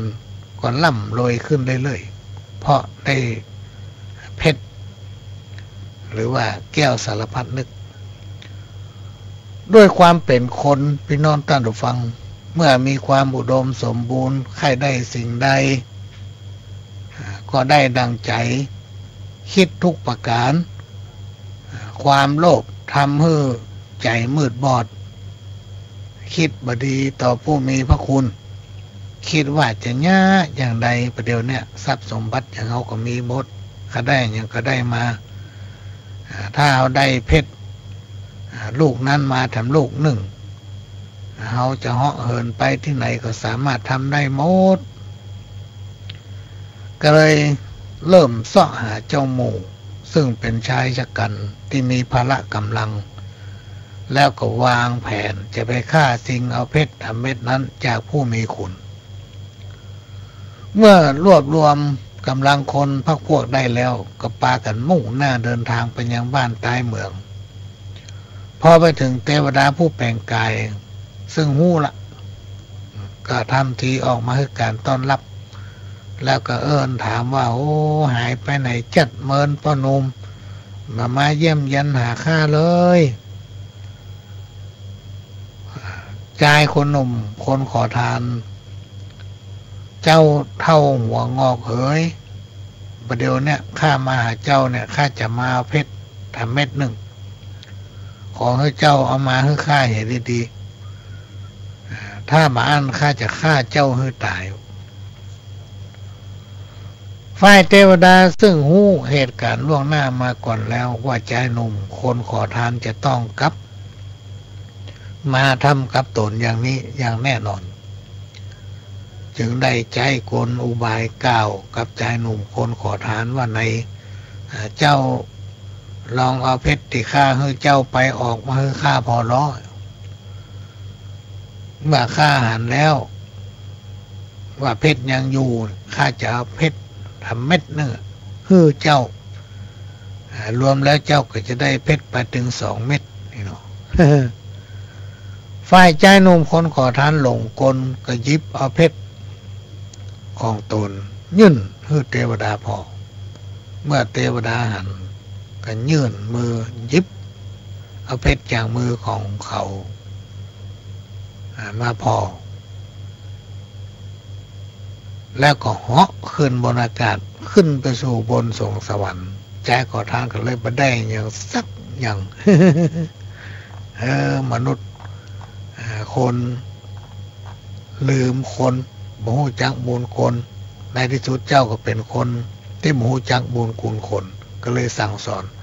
แล้วก็ขึ้นไปอยู่บนสวรรค์อย่างเก่าใจหนุ่มขอทานก็ต้องได้ขอทานอย่างเก่าบ่ได้อย่าง ผู้ที่มาห้ามมาเฮียนเวลาจบลำไปไหนอีกไปพัฒนาบ้านตัวเก่าเป็นครูอาสาในที่สุดเป็นหัวหน้าบ้านพี่น้องเจ้าเขาสมัยปัจจุบันนี้เพิ่นมีการพัฒนาโอ้คนเมืองเราจัดการนะพี่น้องด้านดูฟังตามคนเฒ่าคนแก่ครูบาอาจารย์เพิ่นเล่าให้ฟังสมัยตะก่อนเนี่ยพี่น้องเจ้าเขาเนี่ยเวลาจะไปหาเปิ้นโอ้มันต้องลัดห้วยลัดดอยหรอกหนทางห้อมเต้ามันอย่างงูเตียวกว่าจะไปพบบ้านเปิ้นนี่ใจเวลาเป็นวันนู่นนะแต่ไปได้ถนนหนทางอย่างเปิ้นเจริญหมดขี่รถเก๋งขี่รถที่แปลงๆหมดรถใหม่ๆมันขึ้นดอยพิ้วใช่เหมือนก่อนมีอยู่ครั้งหนึ่งนายอำเภอเกิดว่าจะเนี่ยอย่างใดดีมีการมีงานมีข้อราชการจะได้สื่อสารกับพี่น้องเจ้าเขานี่ได้เว้ยทันเหตุการณ์แล้วเวลาพี่น้องเจ้าเขามีการมีงานมีเรื่องมีราวก็จะได้สื่อสารตามอำเภอทันเหตุการณ์ก็ใจเนี่ยได้ดีก็ห้องปลัดมาปลัดเอ๋ยวันพวกเนี่ยเอาไปบ้านพี่น้องเจ้าเขาเนอะไปบ้านโมงก็ได้บ้านแมวก็แล้วแต่แล้วไปห้องเขามารวมกันผู้เลือกผู้นำไปวันพวกเนี้ยแล้วได้ชื่อผู้นำมาใครเป็นผู้นำผู้อธิบายเขาเวลาตั้งอำเภอมีอย่างก็จะได้แจ้งผู้นำเนี่ยหรือว่าผู้นำมีอย่างก็ให้ผู้นำเนี่ยลงไปแจ้งอำเภอทุกเดือนน่ะผู้นำจะต้องไปประชุมอำเภอนี่หรอมาแล้วนะพี่น้องนั่นร้องมาแจ้งเดียวนะปลัดกับเกี่ยมเข้าเกี่ยมป่าปกผ้าปกครัวแหละเก็บผ้าครัวใส่กระเป๋าเพราะว่ามันต้องไปนอนโลกไปแล้วปิกมาได้คือมันไก่เตียวหิวตุยห้วยตุยดอยขึ้นไปกว่าจะไปถึงบ้านพี่น้องเจ้าเขาเนี่ยพอจะมืดเอาพันลงอำเภอไปตัวช่วยหิ้วครัวขึ้นไปกับไปปะบ้านพี่น้องเจ้าเขาก็บอกหมู่เอาตั้งหลายมาข้ามเนี่ยมาแรงเนี่ยเขาจะขอเชิญหมู่เอาทุกคนเนี่ยมาประชุมจุ่มนุมกันที่นี่มาปะกันนี่เขาจะประชุมกันสักกรรมจะอู้กันสักกรรมไงเนาะหมู่สูมีไผ่พ่องมีกี่หลังไล่บอกมาทั้งหมดพอค่ำสักหน่อยก็ปากันมาเต็มมันละพี่น้องดันฟังปากันดังไฟเนาะมันเลยมีป่าไปนี้รอบกองไฟต้องหอดประเดี๋ยวนี้ไงกระจากที่วาดปลัดคนเนี้ยไปเริ่มไปทำกองไฟกับพี่น้องเจ้าเขาเพราะมันมีไฟฟ้าอ่ะต้องแต่งกองไฟกองใหญ่ไผ่มีหลัวอันก็เอามา2 อันก็เอามาเปาะมาหอมกันดังไฟลุกขึ้นจนดอยถึงม่อนน่ะแจ้งเป็นลึกเป็นเรื่องก็มีการประชุมวันนี้ท่านนายอำเภอเป็นใจเฮาเนี่ยมาเป็นตัวแทนของนายอำเภอเพื่อมาพบปะกับหมู่เฮาจะเลือกตัวแทนหมู่บ้านคนหนึ่งพี่น้องมีผู้ช่วยทำ2 คนพี่น้องเวลาสู่มีเหตุมีการความต้องการจะให้หลวงช่วยเหลืออันหยังให้3 คนน่ะลงไปคนใดคนหนึ่งลงไปหานายอำเภอพี่น้องถ้าทางอำเภอมีอย่างเฮาเนี่ยจะขึ้นมาบอกให้3 คนนี่แล้วให้ไปกระจายข่าวตั้งวันนี้ไปทั้งสู่ฮักกันอยู่บ้านหนึ่งจองเดียวกันช่วยกันรักษาความสงบในหมู่บ้านจะไปให้มียาเสพติดเกิดขึ้นในหมู่บ้านเด็ดขาดพี่น้องประเดี๋ยวนี้ได้เวลาหมอมากันครบแล้วบอกเขาจะเลือกผู้นำแล้วเนอะพี่น้องก็เอาไอ้นั่นมาก็ปรากฏว่าหมอหนังสือสักคนพี่น้องท่านผู้ฟังถามไผก็หมอหนังสือสักคนอ่านก็ไก่กำได้ขอไข่กำได้เอาอย่างใดดีมีไผนั่น1 ถึง 100ห้องนับได้ก็มีอยู่2-3 คนไอ้ตัวนั่นเสนอก่อนเขานับได้1 2 3 4 5 6 7 8 9 1 2 3นับได้ถึง9 ยากวางก่อนหามโคนอาสาเข้ามามันนับ1 2 3 10 20 30 40 50 60 70 30เอาไว้ท่านหามคนมา10 20 30 40 50 60 70 90 60เอาไอ้หมอเนี่ยเป็นแก่บ้านเป็นผู้นำมันนับได้ถึง90แล้วเอาไอ้ตัวนับ60มาลงมา30นั่นเป็นผู้ช่วยคนที่1ไอ้ตัวนับ1 ถึง 9นะเป็นผู้ช่วยคนที่2แต่งตั้งมันเสร็จเรียบร้อยก็ลงมาแต่ประเดี๋ยวนี้พี่น้องเจ้าเขาเปิ้นพัฒนาแล้วพี่น้องท่านผู้ฟังแทบจะมาน่าเชื่อว่าเป็นด็อกเตอร์ผู้หนาไม่ใช่ธรรมดานะพี่น้องท่านผู้ฟังพี่น้องชาวเขาของผมเนี่ยหลายพื้นที่เป็นด็อกเตอร์เป็นอาจารย์ลงมาสอนบอกว่าจะเป็นคนพื้นราบบอกว่าจะเป็นคนต่างประเทศรวมมาถึงพี่น้องอื่นๆเพื่อพัฒนาใจกายภาพชีวิตของคนมีการพัฒนาก้าวไกลเนี่ยเพิ่งมีการพัฒนาอย่างต่อเนื่องต่อไปเป็นศีลข้อที่4มุสาเว้นจากการโกหกหลอกลวงก็มีไลน์ส่งเข้ามาเนอะพี่น้องท่านผู้ฟังวันนี้เราจะอยู่ด้วยกัน1 เที่ยงคืนอยู่ด้วยกัน1 เที่ยงคืนท่านใดที่มีความประสงค์แค่ได้หนังสือก็โทรมาแล้วพ่อหลวงก็จะเอาเบอร์โทรไว้แล้วก็เดี๋ยวก็จะส่งทางไปรษณีย์ก็เป็นหนังสืออนุภาพของการรักษาศีล 5มีอยู่20 เล่ม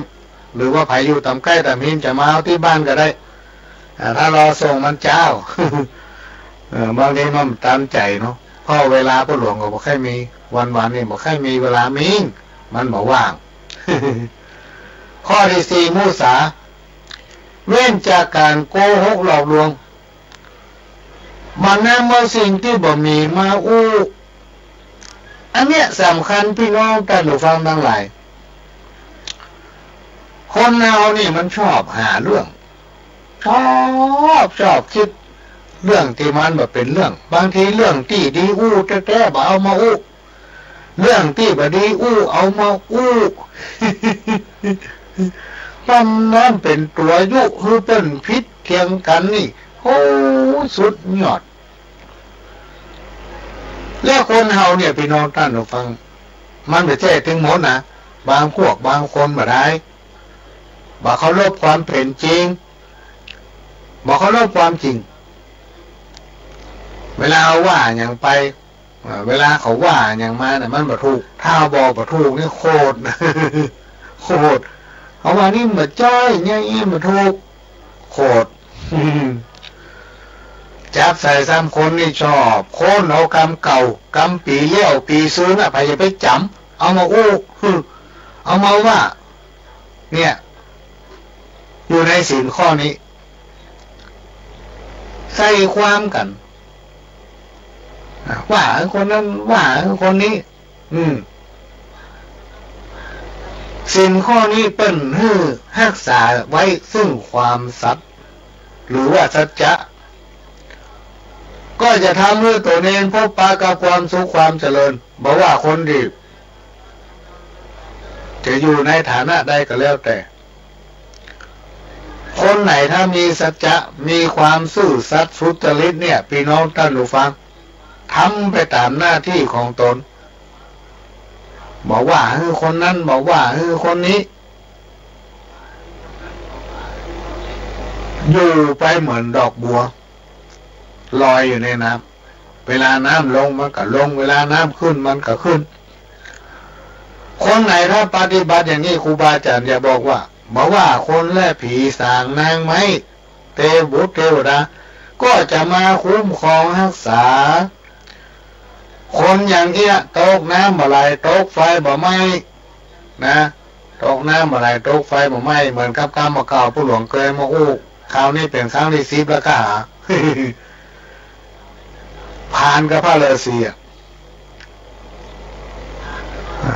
มีนายพรานไปหาสัตว์ไปถึงวันมาได้กับไปพระฤาษีตนเนี่ย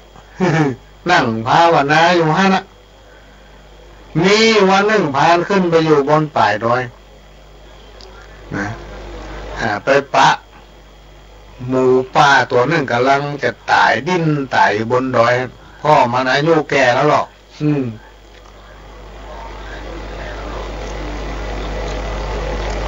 พานกับชำแหละหมูที่มันตายแล้วกำลังชำแหละหมูก็มันนึกใจได้เจ้าน้ำที่ไหนมาล้าง อย่างใดดีก็เตี้ยวลงมาลงดอยไปก็ไปพานพระฤาษีคนเนี้ยพระฤาษีก็ถามนายพรานว่านายพรานจะไปไหนนายพรานก็บอกมันเรื่องของเขาอ่ะเขามาตึงวันอ่ะพระฤาษีก็ถามเขาตึงวันอ่ะไปถามอย่างพระล่ำบ่เหลือประเดี๋ยวเนี่ยเขาได้หมูบนดอยบนเขากำลังจะสำเร็จเนื้อหมูแต่เขาหมีน้ำล่างก็ได้เขาจะไปบอกน้ำห้วยขึ้นมาเอาโอ้พระฤาษีเข็ด โอ้นายพรานคนนี้มันเป็นไผ่มันเนี่ยได้อย่างใดจะไปห้องน้ำขึ้นแปดดอยวะมันไปใจลายมาได้เนาะเขาเป็นพระฤาษีเขาเนี่ยมาได้นายพรานก็ลงไปถึงห้วยไปบอกมือท้อเหล่านี้เจ้าที่ไปบอกน้ำอันนี้สมัยก่อนพุทธกาลนะพี่น้องด้านฝั่งเมืองมาละเป็นเล่าสืบตามกันมาประหลวงก็เคยหัน แต่ว่าที่ประหลวงมาโอ้เนี่ยประหลวงเคยหันละใกล้มหานมันหลายพันปีแล้วบอกกองพานเตียวขึ้นมาถึงแปดดอยที่ชำแหละเนื้อหมูน้ำไหลจากห้วยขึ้นไปบนดอยว่าพี่น้องท่านหรือเปล่าพระฤาษีนั่งปฏิบัติมาเป็นปีเป็นแรงมาสามารถเนี่ยยังไงผ่านได้ห้องน้ำขึ้นดอยได้แปลกใจไปถามนายพรานมันมีดีอย่างมาถึงห้องน้ำขึ้นไปแผ่วดอยได้นายพรานว่าเขามีอย่างว่าฤาษีเขามีสัจจะไอ้โน่กับความซื่อสัตย์ของเขาเนี่ยเขาถึงห้องน้ำขึ้นดอยได้ อันนี้คือสินข้อที่สี่มุสาเนอะพี่น้องท่านผู้ฟังคือมีความสัตย์บ่โกหกหลอกลวงบ่นำเอาสิ่งที่มีมาอู้บ่ปั้นน้ำเป็นตัวบ่จุหูเปิ้นพิษกันคือเคารพความจริงความจริงเป็นสิ่งบ่ตายข้อที่ห้าสุราเล่าไผว่าน้ำกินล้ำเป็นผีกาเนี่ยว่าทีเป็นผีบ้าใบยิ่งกินตึงวันกินกันเจ้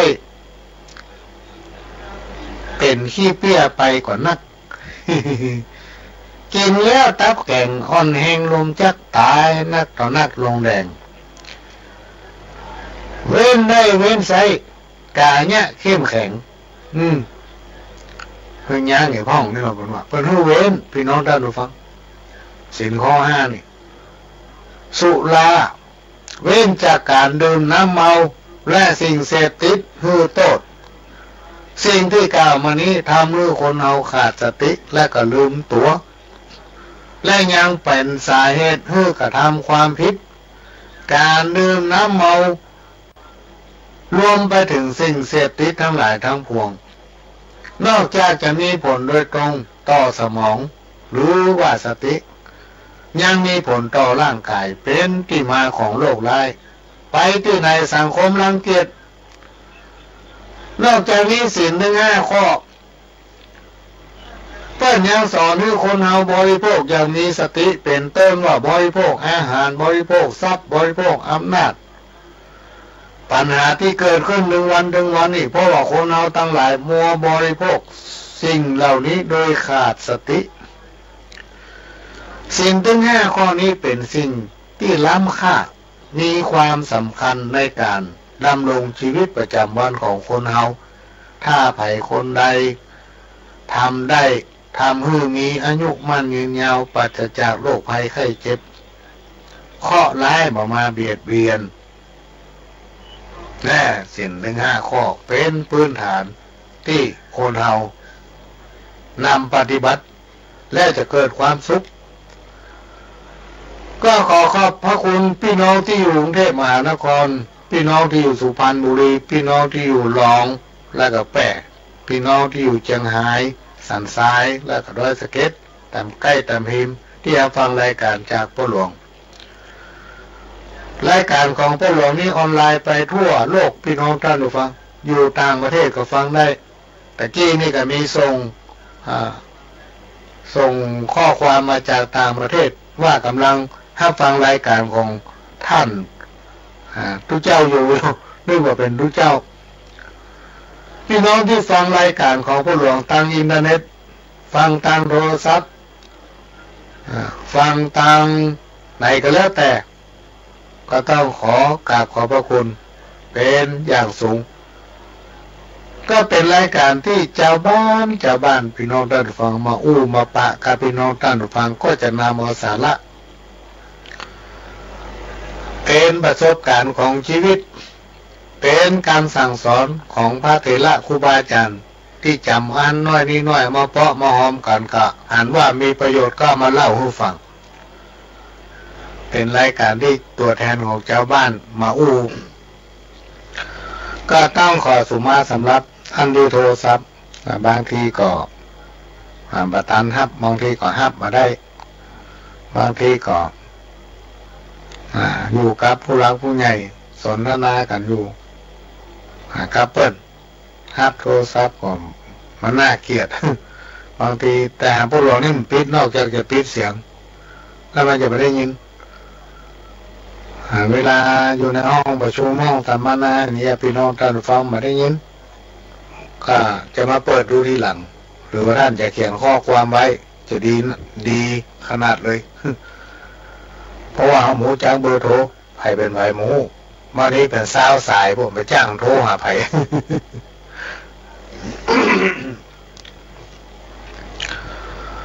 ครูบาอาจารย์เปิ้นกล่าวไว้ว่าแก้วสารพัดนึกที่จริงแล้วอยู่ในตัวของคนเอาทุกคนพี่น้องท่านผู้ฟัง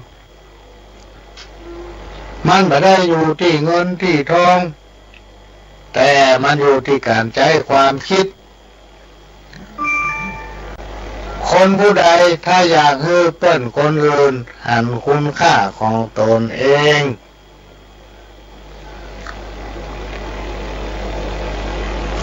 อยากให้เปิ้นคนอื่นหันคุณค่าของเฮาก็ต้องฝึกพอให้มันหันคุณค่าของคนอื่นพ่องบ่ใช่ว่าอันยังกับตัวดีหมด ถ้าเฮายังมัวแต่จะคอยตำหนิคนอื่นคอยจะตำหนิคนอื่น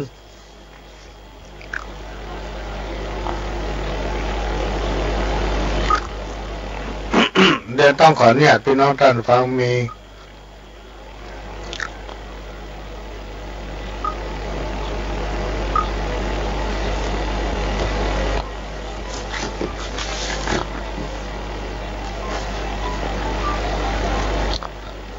ถ้าเฮามัวแต่จะคอยตำหนิคนอื่นซึ่งอันยังบางสิ่งบางอย่างเนี่ยมันไม่ใช่เรื่องของเฮาพี่น้องท่านฟัง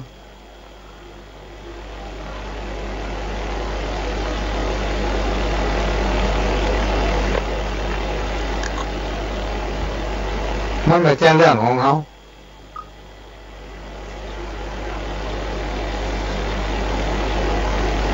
สิ่งที่กล่าวมาเนี่ยมันเป็นที่มาของความเดือดร้อนวุ่นวายการกล่าวโทษคนอื่นโดยขาดการไต่ตอง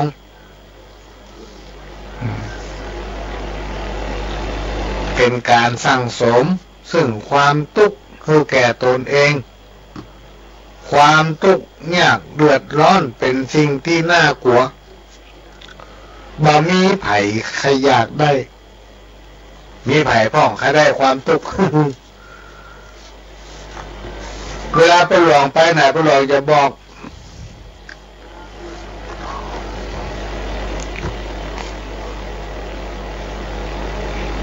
ว่ามีไผพ่องต้องการความทุกข์นี่ ถ้าเราบ่ต้องการเรารู้ว่าสิ่งไหนที่มันทำให้เราเป็นทุกข์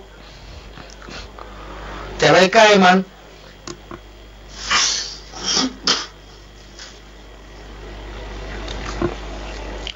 เรื่องนี้มันไก่พี่น้องกันถูกปะไหนๆเขาว่าเกิดมาเป็นคนกับเปิ้นดึงเตื้อเรื่องอะไรอย่างความทุกข์ความยากจะว่ามาใกล้ตัวเก่าอย่างหาความสุขใส่ตัวฮั่นเพราะว่าถ้ามาโม่มานั้นเขาก็ตายแล้ว ตายแล้วจะได้เกิดมาเป็นคนนำกอยังหมหูเพราะฉะนั้นความทุกข์ยากเดือดร้อนความวุ่นวายความบ่หม่นอกบ่หม่นใจความบดีทั้งหลายเหล่านี้บ่มีไผที่อยากปะอยากพบถ้าเราต่างคนต่างบ่อยากปะพบความทุกข์ความยากความเดือดร้อนวุ่นวายเราทุกคนก็ต้อง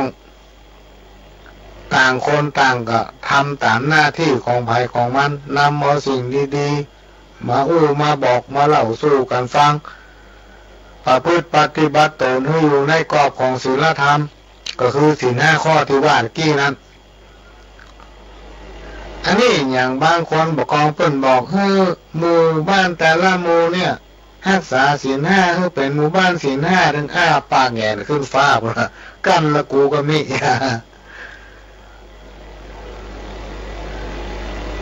เพราะด้วยความรู้เท่าถึงการพี่น้องท่านผู้ฟังพอเพิ่นบอกอย่างนี้หาว่าเพิ่นนี่ก็นุ่งขาวห่มขาวใส่ประกำแก่นตะลุกวีเนี่ยห้อยคออยู่นั่นน่ะต้องทำมาหากินอย่างนั้นรูปหนอพ้องหน่อยปัจจัยเพิ่นไม่ได้มีความหมายท่านการรักษาศีลซึ่งเป็นธรรมะขั้นพื้นฐานเนี่ยเราอยู่แบบทำหน้าที่ของภัยของมันสิ่งไหนที่มันทำให้เราหมอม่วนถ้าเอาไปทำให้คนอื่นเปิ้นก็จำม่วนอย่างเขา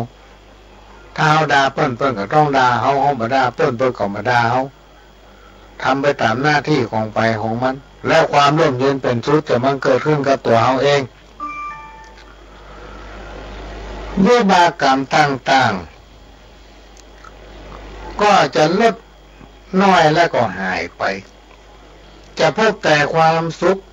ตึงในโลกนี้และโลกหน้าครูบาอาจารย์เพิ่นกล่าวคนผู้ใดมีศีลมีธรรมอยู่กับตนย่อมเป็นผู้ที่มีความองอาจกล้าหาญอยู่ก็เป็นสุขไปก็เป็นสุขคนผู้ใดสามารถรับและรักษาศีลได้ถึง 5 ข้อนี้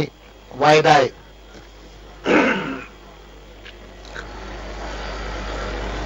สร้างความเข้าใจกับมันกันเดียวมันถึงเข้าใจพอคนเดียวถ้าเอานำเอาศีลถึง 5 ข้อไว้ปฏิบัตินึกอยู่อันเสมอแล้วธรรมะแจ้งสูงอื่นๆจะตามมาคนเดียวพี่น้องต้องไปค้นหามันนะมันถึงตามมาเอง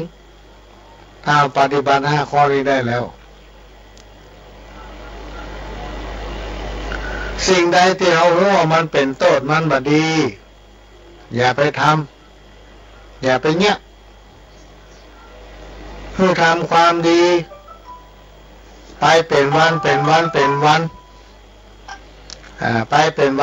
นวันใดวันหนึ่งเราเผลอทำความบ่ดีสิ่งที่บ่ดีเมื่อเรารู้ว่าสิ่งนั้นที่เราทำไปมันผิดก็หยุดและจะไปทำ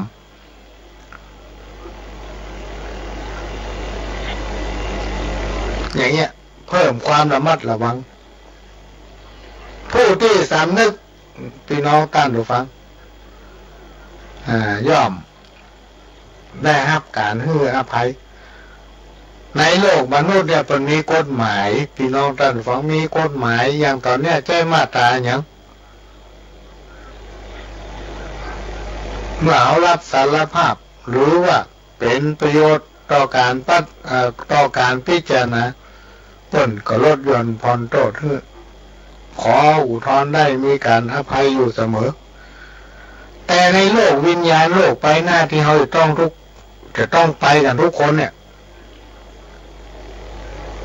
อันนี้มันเป็นโลกความจริงมันเป็นสัจธรรมที่ทุกคนเกิดมาแล้วต้องตายเมื่อเขาตายต้องไปที่เดียวกันหมดโลกที่เขาจะต้องไปในไปหน้าเนี่ยบ่มีกฎหมายพี่น้องได้หรือเปล่าบ่มีกฎหมายมีบาปบุญคุณและโทษที่ตัวเขาไปทำอย่างใดได้อย่างอันแตนกันก็ไม่ได้บ่มีการลดหย่อนบนโทษบ่มีการประกันนะพี่น้องท่านผู้ฟังในโลกวิญญาณจะมีทันนาย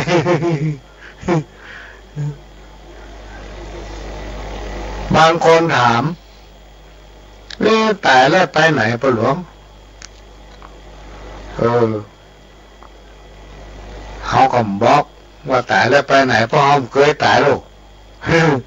แต่ได้ยินครูบาอาจารย์บอกว่าตายแล้วจิตวิญญาณเนี่ยออกจากร่าง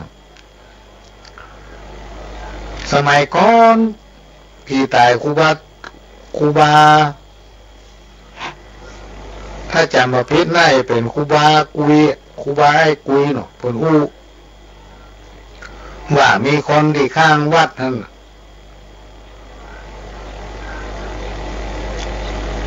เป็นนักใกล้จะตายละขณะที่จิตวิญญาณจะถอดออกจากร่างหมาเกิดปื้นหลงเข้าโอ้ยายคนนี้มาเข้าวัดเข้าวาถึงวันตึงแบบแง่อย่างอยู่กับหมาแล้ววันค่ำพ่อไปไหนกับลูกบอกไปเนี่ยการทำงานได้กำได้พอวันมึงงอบมึงเหงาก็ลงมานั่งหัวขั้นได้ก็เล่นกับหมาตัวนี้มันใกล้จะเกิดลูกพอยายเป็นนักเข้าจิตวิญญาณจะถอดออกจากร่างหมาเกิดลูกพอดี แกได้เกิดถึงหมามีหมาน้อยตัวหนึ่งพี่น้องท่านเราฟังบอกก็เกิดมาได้สักชั่วโมงเนี่ยเตียวได้มาแวะตามตีขั้นใดวะ เขาก็เอ็นดูสงสารกับอุ้มขึ้นไปบนเรือนกับแวะแต่ต้านแม่วุ้ยน่ะที่คนตายไม่พอเพิ่นเอาตู้ที่ว่าคนตะกี้เนี่ยแต่เพิ่นตายไปละพี่น้องท่านฟังไปแต่ก่อนนี้เวลามีคนตายนี่เพิ่นจะรู้เจ้าไปเอาไปสูตรปังตระกูลก่อนแล้วถึงจะเข้านอนในหลงพอตุลุงไป มาตัวนี้ก็มาแวดตีนะตึมไปไหนกองตุลุงนั่งลงมาก็มาแวดนั่นน่ะตึมไปไหนนั่งบ่หน้าที่เป็นหูได้คือตกทำคืนหนึ่งเป็นฝันพี่น้องท่านฟังฝันว่าจิตวิญญาณของแม่อุ้ยนั่นได้ไปไหนไปอยู่ที่หมาตัวเนี้ย ตุลุงเลยเขาทำบุญเสร็จเรียบร้อยก็ เอาหมานั้นไว้ที่ดีในที่สุดได้2-3 วันหมาก็ไปตรงน้ำตายจิตวิญญาณก็ลุดพ้นไปมีหลายคนพี่น้องท่านผู้ฟังที่ตายไปแล้วปิ๊กฟื้นคืนมาขณะที่เปิ้นตายไปเปิ้นไปปะของกินของทานสปะสะเป็ดโอ้เต็มหน้าเต็มตาจะกินอันใดก็มือเปิ้นมือกิน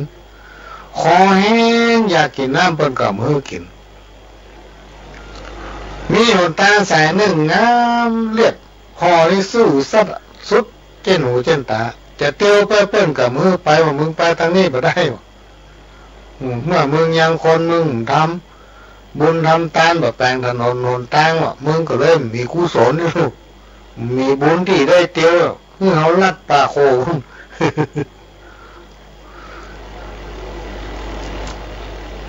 บางคนตายไปแล้วไม่ได้ปิ๊กคืนมาเกิดกรรมได้เกิดแล้วจะสร้างไผมาบอกให้ลูกให้หลานว่าทำบุญไปหาก็บ่มีไผสร้างขึ้นหมูจักไผเพราะว่าแต่ละคนที่ตายไปนี่ได้ปิ้งมาสักคน มีหลายคนโทรมาถามถ้าตายไปถ้าจะม่วนนอกปลวงน้อยบอกว่าเนอะถ้าจะม่วนอยู่ถ้าบ่ม่วนผู้ที่ตายไปขอต้องปิ้งมาหมดแหละ หมู่ที่ตายเพราะมันมาทุกคนถ้าจะม่วนหาว่าถ้าจะม่วนว่าหาที่ถามมาได้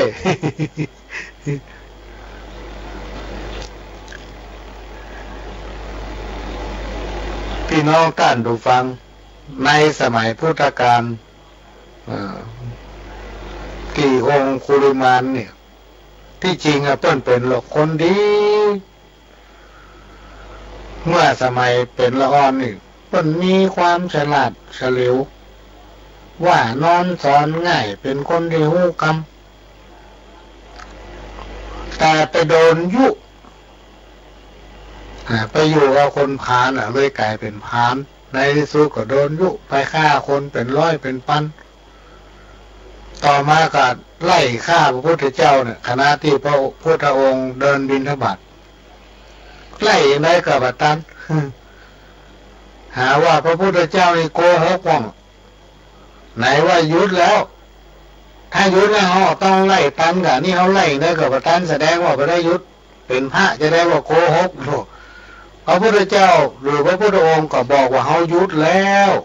ยุดซึ่งกิเลสตัณหาเนาะอู้แล้วอู้แถมมันถึงจะเข้าใจในที่สุดสำนึกได้เข้าไปบวชยังสำนึกเป็นพระอรหันต์พี่น้องท่านฟังแต่บาปบุญคุณและโทษที่ตัวทำมานั้นไม่สามารถจะลบล้างได้ถึงแม้จะเป็นพระอรหันต์ก็ไปตายโหงนะตอนสุดท้ายถ้าใครฟังเรื่ององค์คุยมาเนี่ยในที่สุดก็ตายโหงเหมือนกันโดนรุมประชาทันอันนี้ก็เป็นเรื่องที่นำมาเปรียบเทียบคือฟังว่าคนเฮานั้นถ้าเอายุดจากการเบียดเบียนซึ่งกันและกันตั้งตนคือมันดูตามหน้าที่ของไปของมันความเจริญงอกงามก็จะเกิดขึ้นกับตัวเอาบ่มีสิ่งไหนพี่น้องท่านผู้ฟังที่คนเฮานี่จะแก้ไขบ่ได้ที่มนุษย์คนเฮานี่จะทำบ่ได้นี่ก็เป็นสิ่งที่นำมาฝากมนุษย์คนเฮานั้นเป็นสัตว์ที่ประเสริฐกว่าสรรพสิ่งใดๆในโลกเป็นผู้ที่ประเสริฐหมดอยากอะไรยังก็ได้กินใครไปไหนก็ได้ไป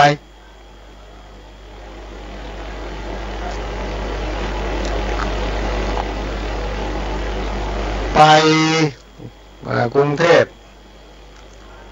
ไปปะใส่คณะเปิ้นไปบรรยายเสวนาธรรมนอกธรรมะไปปะก็เลยไปได้คำข่าวมาเรื่องผีร้าย6 ตัว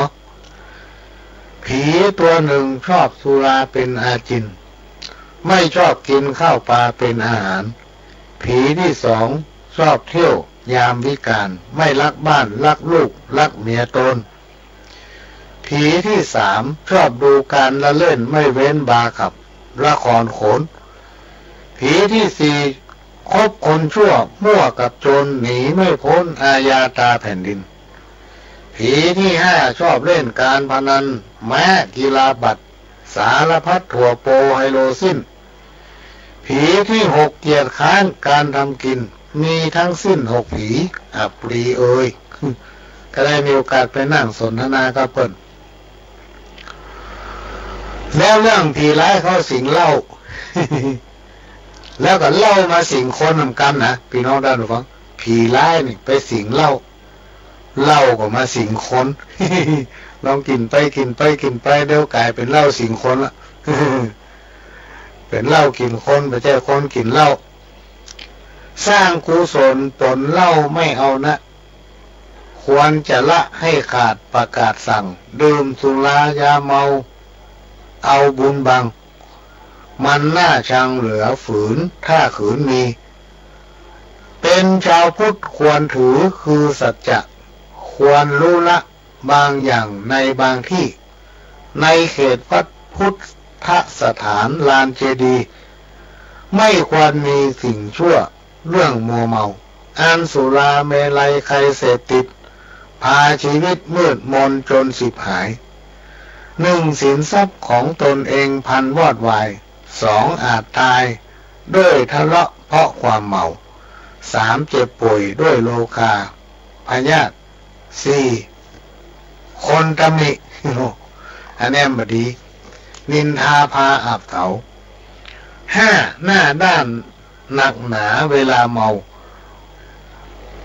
ข้อที่6โง่เขาปัญญาหดหมดสิ้นเอ่ยก็อันนี้ก็เป็นกรรมข้าวคมที่เตือนใจแต่บางอย่างพี่น้องมันใจได้แล้วก็ตันยุคตันสมัยถ้าไผ่เชื่อและนำปฏิบัติมันก็จะเกิดความสวัสดีกับตัวเองแต่อย่างที่พระหลวงบอกเนี่ยคนเอามันบ่ค่อยยอมรับความจริงกัน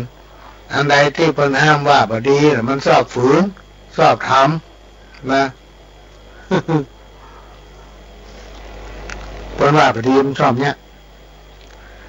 แต่ถ้ามันบ่ดีเพิ่นว่าดีมันชอบคนเอานี่นะเนี่ยมันมีหลากหลายประเภทเพราะฉะนั้นเราจะต้องคิดถึงตัวเองคือพ่อตัวเองพ่อตัวเก่าแล้วถึงจะไปว่าคนอื่นถ้าทุกคนบ่ลืมตัวมันพ่อตัวเองอยู่เป็นนิดทุกคนประพฤติปฏิบัติตนเสมอต้นเสมอปลายเหมือนกับครูบาอาจารย์เพิ่นบอกว่าในสังคมชุมชนไหนถ้ามีคนดีสักคน2คนมันก็จะทำให้สังคมชุมชนนั้นอยู่เย็นเป็นสุขสิ่งไหนที่คนทั้งหลายบ่เข้าใจแล้วในที่สุดคนดีๆก็จะไปส่งเสริมสั่งสอนให้เข้าใจความเข้าใจให้ฟังมันก็ทำให้อยู่กันได้สังคมก็อยู่เย็นเป็นสุขแต่สังคมใดที่มีทิฐิถือว่าตัวแน่ทั้งที่แย่ถ้าเวลาไผ่ไปบอกว่าแย่มันโคตรมันยอมแก้ไขแล้วยังโคตรด้วยเปิ้นทำมันก็ต้องเป็นไปอย่างนั้นสิ่งสำคัญที่สุดพี่น้องท่านผู้ฟังถ้าหัวไผ่เป็นคนวอกคนพาลคนสันดานชั่วคนมีทิฐิคนหันแก่ตัวคนหันแก่ได้ชอบข่มเหงเต็งเท็จคนอื่นคนอย่างเงี้ยเอาจะไปใกล้มันจะไปเข้าใกล้มันนี่มันอยู่คนเดียวถ้าไผ่บักใกล้มันก็เดียวมันสำนึกคนเดียวมันแต่อยากได้เอาหันแก่กินน่ะมันเป็นคนบดีเช่นอย่างสันดานกับหยาบหันแก่ตัวถือว่าตัวแน่ยกตนคมเป็นคนอื่นกล้าหังคนอื่นจึงแบบนี้มันดึงดีเหลือเกินหมดแต่ว่ามันเลี้ยงดีก็เดียวก็ได้กินเหล้าก็เดียวก็ได้กินลาบมันว่าอย่างมากก็บอกว่าถูกมดเนี่ยมันก็ทำให้มันได้ใจพี่น้องท่านผู้ฟังเพราะนั้นเราจะขจัดคนที่มีทิฐิเนี่ยต้องสั่งสอนมันต่างเนี่ยคือว่ามันต้องใกล้มันปล่อยมันอยู่คนเดียวมันเปิดเนี่ยอย่างมันก่อมเนี่ยเปิดว่าอันใดดีมันว่าไปดีมันต้องไปใกล้มันเลยมันต้องพอหน้าพอตามันแล้วในที่สุดสังคมก็ลงโทษมันเองมันจะเกิดความสำนึกได้เองอันนี้ก็เป็นสิ่งที่นำมาฝากเพราะว่าความจริงนี่จริงบ่ปนความจริงเป็นสิ่งมาตายความจริงเนี่ยเป็นเหตุเพื่อเกิดความวุ่นวายถึงวันเนี่ยพอแต่ละคนนี่มันยอมรับยกตัวอย่างขึ้นบ้านขึ้นโรงพักขึ้นโรงขึ้นศาล2คนมันต้องจังเปิ้นไปคนละ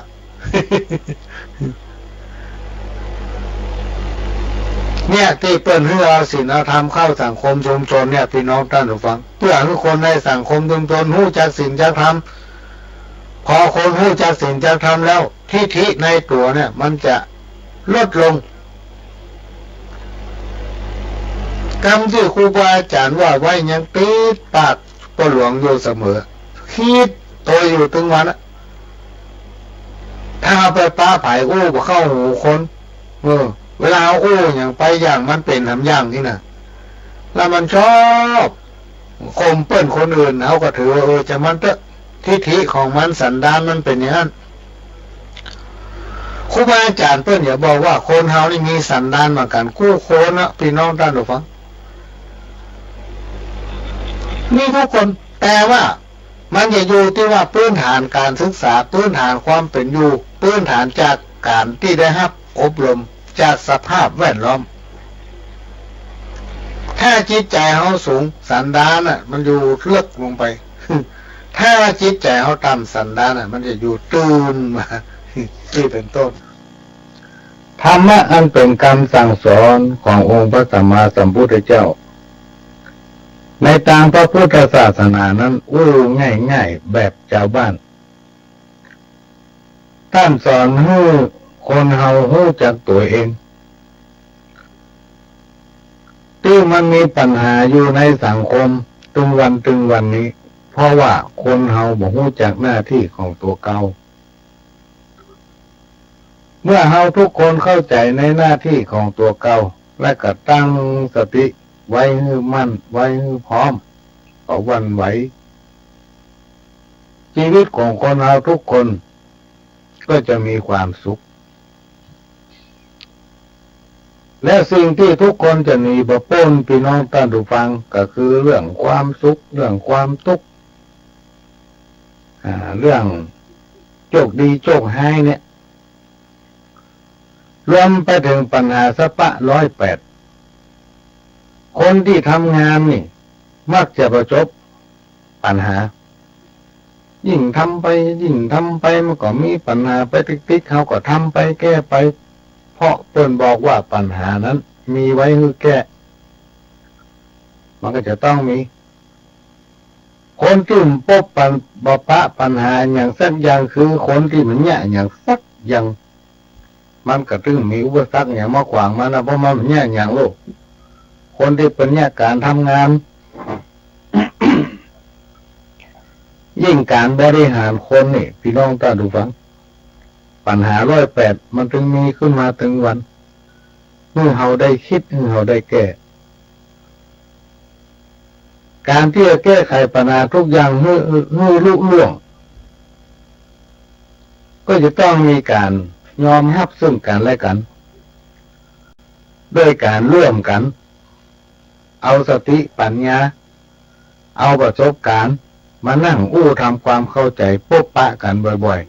ๆปัญหามันเกิดตรงไหนก็ไปตรงนั้นมันมีเรื่องอย่างที่ต้องแก้ไขก็ร่วมกันแก้ไขสิ่งนั้นถึงจะลุล่วงปัญหาที่ว่านี่ก็จะหมดไปคนเอาทุกคนพี่น้องท่านผู้ฟังบอกว่าคนมีคนจนบอกว่าละอ่อนคนใหญ่ถ้าถึงค่าของคนเนี่ยมันจะเทียบทำเต้ากันหมดบ่มีไปตามประสูงบอกว่าจะอยู่ระดับไหนแต่เจ้านี้ไปนั่งอยู่ในสุสานก็ได้เมื่อพักพวก กันไปก็เล่นกับตัวเนี่ยบ้านสุดท้ายสูอ่ะ บ้านหลังสุดท้ายของทุกคนบอกว่าไผสักคนอ่ะถึงเวลาตายมันก็จะต้องไปที่นั่นหมดคือสุสานคือบ้านหลังสุดท้ายการไปงานบำเพ็ญกุศลศพเนี่ยพี่น้องท่านผู้ฟังไปเพื่อพิจารณาคนตายพิจารณาถึงตัวเก่าว่าคนที่ตายเนี่ยเพิ่นทำความดีความงามอะไรอย่างมาพ้อง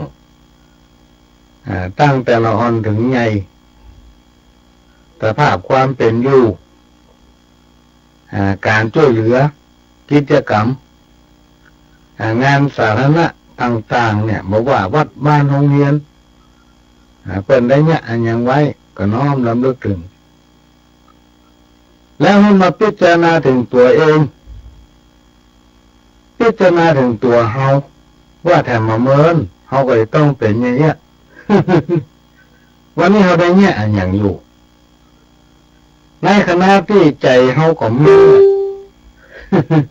เพราะเฮาใจยังดังสาบเนี่ยคนเฮาเป็นสัตว์ประเสริฐพี่น้องท่านผู้ฟังคนมนุษย์เฮาทั้งหลายนี่เป็นสัตว์ประเสริฐกว่าสรรพสิ่งใดๆมีความคิด มีสติปัญญามีไหวพริบปฏิภาณสามารถทำอันยังก็ได้เขาลองเปรียบเอาง่ายๆสรรพสิ่งเนี่ยหมูม้ากาไก่จ้างม้างัวควายเนี่ยมันก็มีมันสมองอย่างเฮาเนี่ยมีปากมีหูดังมีหูมีตาอย่างเฮาหมดมันก็อาจจะมีความคิดเหมือนกันแต่มันเนี่ยอันยังมาได้อู้ก่อมได้เวลามันจะกินนั่นอย่างถ้าคนเราบอกว่ามันกินมันก็ไม่ได้กินนะ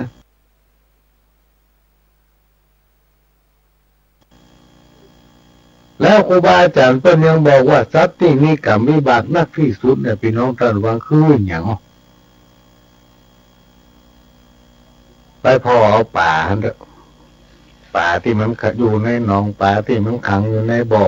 ป่านี่มันเจ้ามีหนังตาลูกพี่น้องท่านทุกฟังว่าหลวงเราก็หามาหู้นี่เดินตาอยู่ในน้ำวันข้ามคืนหู้มาได้รับยังเฮาคนเฮาที่ว่าเป็นสัตว์ประเสริฐนั้นเฮาคิดได้ทำได้เนี่ยได้จะไปไหนก็ไปได้นึกอยากอะไรอย่างก็ได้กินอยู่จังใหม่ปั๊บเดียวจะไปกรุงเทพก็ถึงละนั่งเครื่องไปจะโทรศัพท์เลิกเปียมากก็โทรได้ละอยากกินแกงผักกาดกับไปชอบผักกาดทำให้ทำสวนทำหลังบ้านถ้าห้องได้ปลูกก็ไปทำการนัดการแรงไปตามร้านค้าก็เรียกก็เอามาแกงกินได้ละสรรพสิ่งทั้งหลายที่ว่าแล้วไม่ว่าจะเป็นจ้างม้างัวควายหมูหมากาไก่มันอาจจะเกิดได้เหมือนกันแต่มันเนี่ยได้สักอย่างเพราะฉะนั้นเราประเสริฐกว่ามันประเสริฐกว่ามัน ประเสริฐกว่าสรรพสิ่งทั้งหลายเหล่านี้ความทุกข์มันทำให้คนเฮานี่มีความคิดคนไหนถ้าบ่เคยทุกข์มันจะมีความคิดว่าความทุกข์นั้นเป็นอย่างไรเหมือนกับเฮาเลี้ยงลูกหลานตอนที่เกิดมาเนี่ยเขามาสอนให้มันเนี่ยการทำงานมันมาขยันมันเพียรมาแนะนำผู้มีพื้นฐานทางด้านการศึกษาในที่สุดพี่น้องท่านผู้ฟังเขาจะช่วยเหลือตัวเขามาได้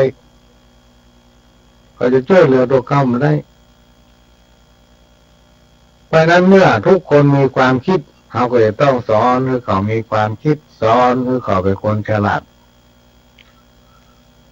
เพราะความฉลาดมันทำให้คนเขามีความสุขความสุขนี่ถ้าจิตใจคนต่ำมันก็ทำให้คนเขาเพลิดเพลินนะเพลิดเพลินเพราะมันลืมตัวหรอกความเพลิดเพลินนี่ทำให้คนเขานี่เป็นทุกข์อาจเกิดปัญหาหลายๆอย่างขึ้นกับตัวเก่าในสังคมชุมชนหมู่บ้านเพราะนั้นการอยู่ร่วมกันหลายๆคนหลายๆกลุ่มต่างคนก็ต่างมีความคิดนะแต่เมื่อคนมันคิดเหมือนกันมันเป็นไปไม่ได้พี่น้องท่านผู้ฟังคนดีคนบ่ดีอยู่ร่วมฆ่ากันไปสังคมชุมชนจะอยู่เย็นเป็นสุขได้คนเราทุกคนจะต้องมีส่วนร่วมจะได้ร่วมพัฒนาตัวเก่าร่วมพัฒนาตัวเก่าร่วมพัฒนาตนเองให้อยู่ในสังคมชุมชนนั้นอย่างอบอุ่นเหมือนกับกรรมเก่าที่เปิ้นว่าได้ว่าไว้อยู่บ้านใดเอาไฟบ้านนั้นอย่างเอาไปอยู่บ้านเปิ้นเนี่ยเปิ้นทำอย่างไรก็ต้องทำอย่างนั้นมันไม่ยากอันใดที่เราบอกเข้าใจก็ถามคนที่อยู่ข้างเคียงอันเดียวมันก็หู้คนเดียวถ้าต่างคนต่างทำหน้าที่ของตนเองรับรองว่าสังคมชุมชนนั้นจะอยู่ม่วนพี่น้องท่านผู้ฟังอยู่ม่วนพยายามปรับตัวปรับใจเพื่อเข้ากับเปิ้นอยู่กันเป็นกลุ่มเป็นคณะ อันยังหลายอย่างเวลาเป็นอย่างเนี้ยจะทำเป็นอู้กันเนี่ยก่อนแล้วมาทำคนเป็นหมู่เป็นหลวงเป็นหลายเพิ่นว่าถูกต้องเพิ่นว่าดีกันหมดแล้วเฮาคนเดียวไปคัดแย้งเพิ่นว่ามันบ่ดีมันถูกมันจะไปเข้าเพิ่นได้อย่างไรเพราะนั้นการสื่อสารเนี่ยสำคัญที่สุดพี่น้องท่านผู้ฟังถ้าเราไปฟังแล้วเอาของมาโอ้มันถูกเวลาเราไปฟังอย่างก็แล้วแต่ไปร่วมประชุมไปฟังเป็นเทศไปปฏิบัติอย่างก็แล้วแต่ไปอบรมไปสัมมนาไปไหนก็แล้วก็ตั้งใจฟังไหนๆก็ไปแล้วแต่ไหนเขาก็มาแล้วก็ให้มันคุ้มกับการที่เขามาฟังให้มันเข้าใจแล้วเอาไปสื่อสารให้มันเป็นตุเป็นตะคนอื่นฟังก็จะได้เข้าใจไปตัวเพราะนั้นสิ่งเหล่านี้มันเป็นสิ่งที่จำเป็นที่คนเราจะต้องมีเป็นสมบัติที่ตัวก็เมื่อกี่วันนี้ก็มีโอกาส ได้ไปอบรมสัมมนาโครงการสัมมาอาชีพเพิ่มประสิทธิภาพให้แก่กลุ่มก็ขณะนี้พี่น้องท่านฟังก็กำลังรับฟังรายการสาระสปะโดยเก้ากับผมประหลวงสว่างธาตุอินจันทร์จากสถานีวิทยุกระจายเสียงพระพุทธศาสนาแห่งชาติและสังคมขึ้นเพื่อการศึกษาพระพุทธศาสนาและวัฒนธรรม FM 104.50 เมกะเฮิรตซ์จากวัดไฟหินตอนนี้หมดเวลาละพี่น้องท่านฟังก็จะขอนำรายการนี้จากพี่น้องท่านฟังไปก่อนขอทุกคนทุกท่านรับนอนฝันดีกันคู่คนจากกับผมประหลวงสว่างขอสวัสดีครับ